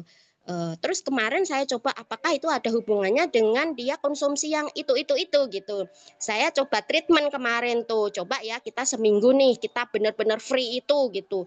Dan ternyata dia bilang efeknya sama aja gitu, susah pup juga gitu. Jadi bukan itu masalahnya. Nah, apa nih Bu hubungannya dengan pencernaannya yang katanya susah pup walaupun sehari belum gitu Bu. Terima kasih. Eh, Boleh nanti Bu Ria mau menjawab juga. Saya mohon nanti dibantu Bu Ria sama dokter agak singkat mungkin ya. Nah, ini sudah menunjukkan azan zuhur. Boleh dari Bu Ria dulu atau ya? Dok ya, nggak apa-apa ya dok ya. Ya, Ya silakan Bu deh, Ria. saya coba ya. eh saya khawatirnya kalau makan coklat dulu mimisen, sekarang enggak. Saya khawatirnya ngefek ke yang lain. Nggak tahu apa gitu ya. Pokoknya ngefek ke yang lain. Terus itu satu. Kedua, kalau soal pup, saya tuh sampai sekarang masih memantau pupnya anak-anak saya. Pernah soalnya waktu kita salah salah apa-apa, maksudnya terlalu banyak makan gorengan gitu ya. Tekstur pupnya maaf, tekstur pupnya berminyak. Jadi memang apa yang you are what you eat, ada semboyan itu ya, you are what you eat. Ya, yang kita makan tuh pasti ngefek ke perilaku, ke apapun yang kita hasilkan termasuk kotoran gitu ya. Gitu. Terus apalagi soal tadi apa? Perilaku ya Bu, perilaku yang bisa dia Perilaku. atur. Nah, ini kemampuan mengendalikan diri. Saya pikir eh, kita kita ngasih anak kita meminta anak untuk diet itu sama seperti kita membekali dia peralatan perang. Gimana kita bisa ngelepas anak ke medan perang kalau kita nggak ngasih peralatan perang yang cukup? Peralatan perang yang cukup itu dalam bentuk diet yang konsisten itu. Jadi kalau kita minta dia, oke, kamu boleh makan apalah ya, tepung yang bertepung, kamu boleh makan roti, kamu boleh makan permen, kamu boleh minum es krim, tapi kendalikan dirimu ya. Kasihan Bu, kenanya ke mental. Saya khawatirnya ke situ ya. Saya praktisi psikologi juga, kenanya ke mental, khawatirnya ke situ. Dia akan terlalu sering berusaha mengendalikan diri. Ih, gak tua, gak kuat, gak tahan. Malah gak enak, malah gak nyaman buat dia. Saya mikirnya gitu ya. Ini menurut saya. Jadi lebih baik gini, analoginya mungkin kalau kita terdiagnosa diabetes, apa kita mesti ngelos makan yang manis-manis? Enggak kan? Nah, kita kan tetap kan pasti menahan diri. Saya menganalogikannya seperti itu. Jadi kalau kita sudah kita jelaskan ke anak, oke, kamu perlu diet ini, kamu perlu mengurangi ini dan ini, atau mengkonsumsi dalam jumlah tertentu. Misalkan kapan lalu ada yang cerita ya, kalau aku makan roti satu slice masih oke, tapi begitu makan dua slice langsung naik. Nah, itu yang harus anak konsisten. Saya salut Ibu Ida, putranya udah bisa awareness-nya bagus, awareness-nya terbangun, dan itu modal yang bagus banget buat dia. Tanpa pengawasan Ibu, dia akan bisa aware dengan dirinya. Aku ngontrol ini segini, ini segini, ini segini. Kalau aku nekat, aku harus terima risikonya, aku harus ngerti apa yang harus aku lakukan. Sip banget. Dah, itu aja dari saya. Silakan Dok. Terima kasih Bu Ria. Ya, Silakan dok. ya, terima kasih luar biasa ya. Pada prinsipnya, pada akhirnya individual. Tapi kita harus kembali kepada konsep sehat ya pastinya. Ya, katakan gini ya. Mungkin sedikit tadi ya, Bu Ria. Kalau anak-anak makan mie yang itu, saya Indomie. Sebetulnya juga ya jangan makan Indomie juga gitu ya, sebetulnya. Tapi oke lah ya, mungkin Indomie ada gluten lebih tidak apa-apa ke mamanya, tapi ke Ananda lebih berpengaruh. Tapi memang pada akhirnya karena ada reaksi-reaksi khusus. Jadi adverse event dari makanan apapun itu, mau ASD atau bukan, itu mungkin terjadi. Ya kayak misalnya orang yang DM otomatis dia nggak bisa mentolerir gula ya, otomatis. Terus dia makanannya gula terus ya sudah, gula darahnya pasti tinggi. Terus mau suntik insulin ya, kan namanya juga udah nggak alamiah ya. Lama-lama juga tekor gitu kan. Jadi kembali lagi sebetulnya sih secara umum diet yang sehat itu memang ada periode usia bayi 0,6 bulan ASI, nanti 6 bulan diberi MPASI. Tentu kalau MPASI sayur terpaksa belum bisa banyak karena energi dibutuhkan sangat besar. Tapi anak harus belajar makan sayur karena pada akhirnya memang eh, yang banyak dibutuhkan di usia makin dewasa itu sayur ya. Kenapa? Karena sayur itu tidak banjir energi, tapi memberikan kondisi saluran cerna yang lebih sehat, begitu ya. Secara umum seperti itu. Tapi nggak bisa dipungkiri ada ada ya kalau saya makan kacang panjang lebih nyaman, kalau saya makan bayam lebih kurang nyaman. Nah itu sangat individual. Jadi pada akhirnya memang mungkin saya termasuk juga tadi ya air putih itu dibutuhkan harus cukup atau enggak itu harus jadi perhatian ya. Intinya mah pola hidup sehat itu dibutuhkan semua orang, nggak cuma pada ASD ya mengkonsumsi makanan yang tidak sehat. Ya, coklat butuh nggak sih? Coklat ada bagusnya karena dia mengandung antioksidan kan, tapi makan coklat terus kebanyakan ya nggak bagus juga akhirnya gitu. Ya dulu mimisan mungkin kan ada memang toleransi. Jadi ada yaitu tadi reaksi terhadap makanan itu ada intoleransi, ada alergi, ada juga reaksi yang spesifik. Nah itu semua punya potensi seperti itu. Nah pada kondisi yang memang banyak gejala, eh, catat. Mencatat itu penting tadi ya. Mungkin mudah dikenali, tapi mungkin juga sulit. Jadi kalau dengan mencatat kita akan lihat polanya. Dan tentu saja di sini saya rasa karena ada society ya yang bagus sekali, tentu Bunda kayak Bu Ria, Ibu Ida mengeluarkan apa yang jadi pengalaman itu pasti akan sangat membantu ya. Jadi sharing ya meskipun tidak sama pada akhirnya ya. Jadi tetap bagaimanapun individual setiap orang bahkan mungkin kalau katanya zaman sekarang ini udah canggih bisa diperiksa gen setiap orang katanya sih nanti pengennya di swab gennya. Oh, kamu butuh vitamin C-nya harus 100 miligram. Oh, kamu mah cukup 50 miligram. Nah, katanya sih mau begitu nantinya. Ya. Jadi genetik setiap orang itu kan beda-beda ya, termasuk ya ASD itu juga punya kondisi genetik tertentu pasti ya. Ya, kita semuanya beda pasti gennya. Jadi, ya kalau saya kolesterol gampang tinggi ya jangan makan gorengan. Akibatnya kena stroke ini dirawat. Tapi kebetulan ini lagi dirawat ada vertigo mengarahnya ke stroke tapi belum sumbatan. Oh ya, alhamdulillah sih. Tapi awas ya, memang kemarin tuh makanannya banyak undangan ya, kayak Ria tadi ya. Ada undangan segala dimakan ya, sudah berlebihan intinya mah akhirnya ya. Jadi Ternyata dokter gizi juga sayur. bisa Iya, bisa kelap juga jadi ya. nggak benar akhirnya kena akibat. Betul. Ya itu peringatan bahwa kita harus hidup sehat ya, makan yang sehat. Makan yang sehat kalau udah menjelang biasanya kalau udah di atas balita itu sayur harus punya proporsi yang banyak. Ya, yang namanya aditif itu pastinya nggak bagus. Eh, Gula sederhana ya, minyak terlalu banyak ya. Jadi kan balance diet yang diinginkan ya. Kemudian protein harus bagus karena protein itu penting. Serat harus bagus dan kemudian air ya, air harus cukup. Istirahat kalau anak remaja itu 8 sampai 10 jam, aktivitas fisik ya. Nah, ini memang masih banyak diekspor barangkali spesifik pada anak dengan ASD ya.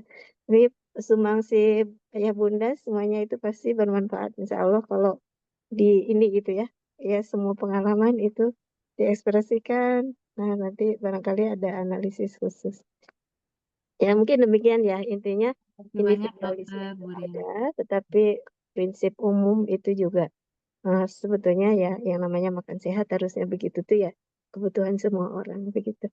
Ya mungkin Makasih demikian. banyak Bu Ria, dokter. Bu Ida, saya nambahin dikit pengalaman saya aja ya, sedikit aja. Hmm, Jadi baru kemarin anak saya yang ADHD juga kan mimisan selama seminggu dok, seminggu mimisan dan punya asma. Nah kemarin dokter anaknya bilang itu bisa memicu dari alergi. Betul dok, tadi dokter bilang kan coklat sama mimisan. Nah coklat ini juga sebetulnya kayaknya sih ada ke alergi juga ya, karena dokter Sudido Adi dulu pernah bilang juga coklat itu juga untuk anak alergi juga nggak bagus gitu. Mungkin Bu Ida mungkin kenapa waktu tumisan mungkin ada alergi, mungkin bisa dicek ya ada alergi Ya, apa itu enggak. sih.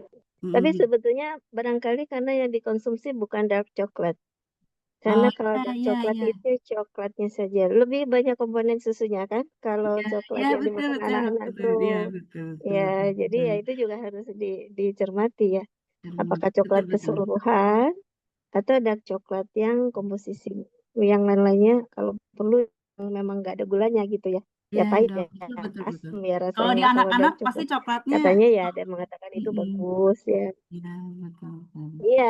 Ya betul. Kalau di anak-anak Tapi kalau nggak ada, doyan dark jarang coklat, dark ya coklat dok.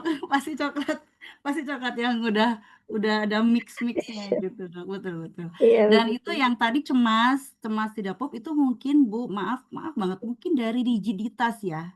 Jadi dari pikiran dia yang dia biasa pup terus enggak akhirnya cemas. Susah sana itu bisa juga gitu karena anak ASD kan ada rigiditas ya. Nah, anak saya juga kalau rigidnya lagi kambuh ya dia Iya betul. cemas gitu. Jadi mungkin dari rigiditas itu sih kalau saya nambahin itu aja. Mungkin nanti bisa lihat dari selain aspek diet, mungkin dari aspek lainnya gitu. Oke, kalau gitu sudah selesai acaranya. Terima kasih sekali lagi buat Bu Ria, Iya. buat Bu dokter, juga buat teman-teman semua yang sudah hadir di sini. Assalamualaikum warahmatullahi wabarakatuh. Kita tutup Iya dengan betul. Alhamdulillahirobbilalamin. Selamat siang, Dok. Bu Ria. Alhamdulillah. Terima kasih banyak. Ya. Buria luar biasa. Ibu-ibu semuanya, Ibu Ida juga. Ya, sampai ketemu. Assalamualaikum. Izin di gimana caranya?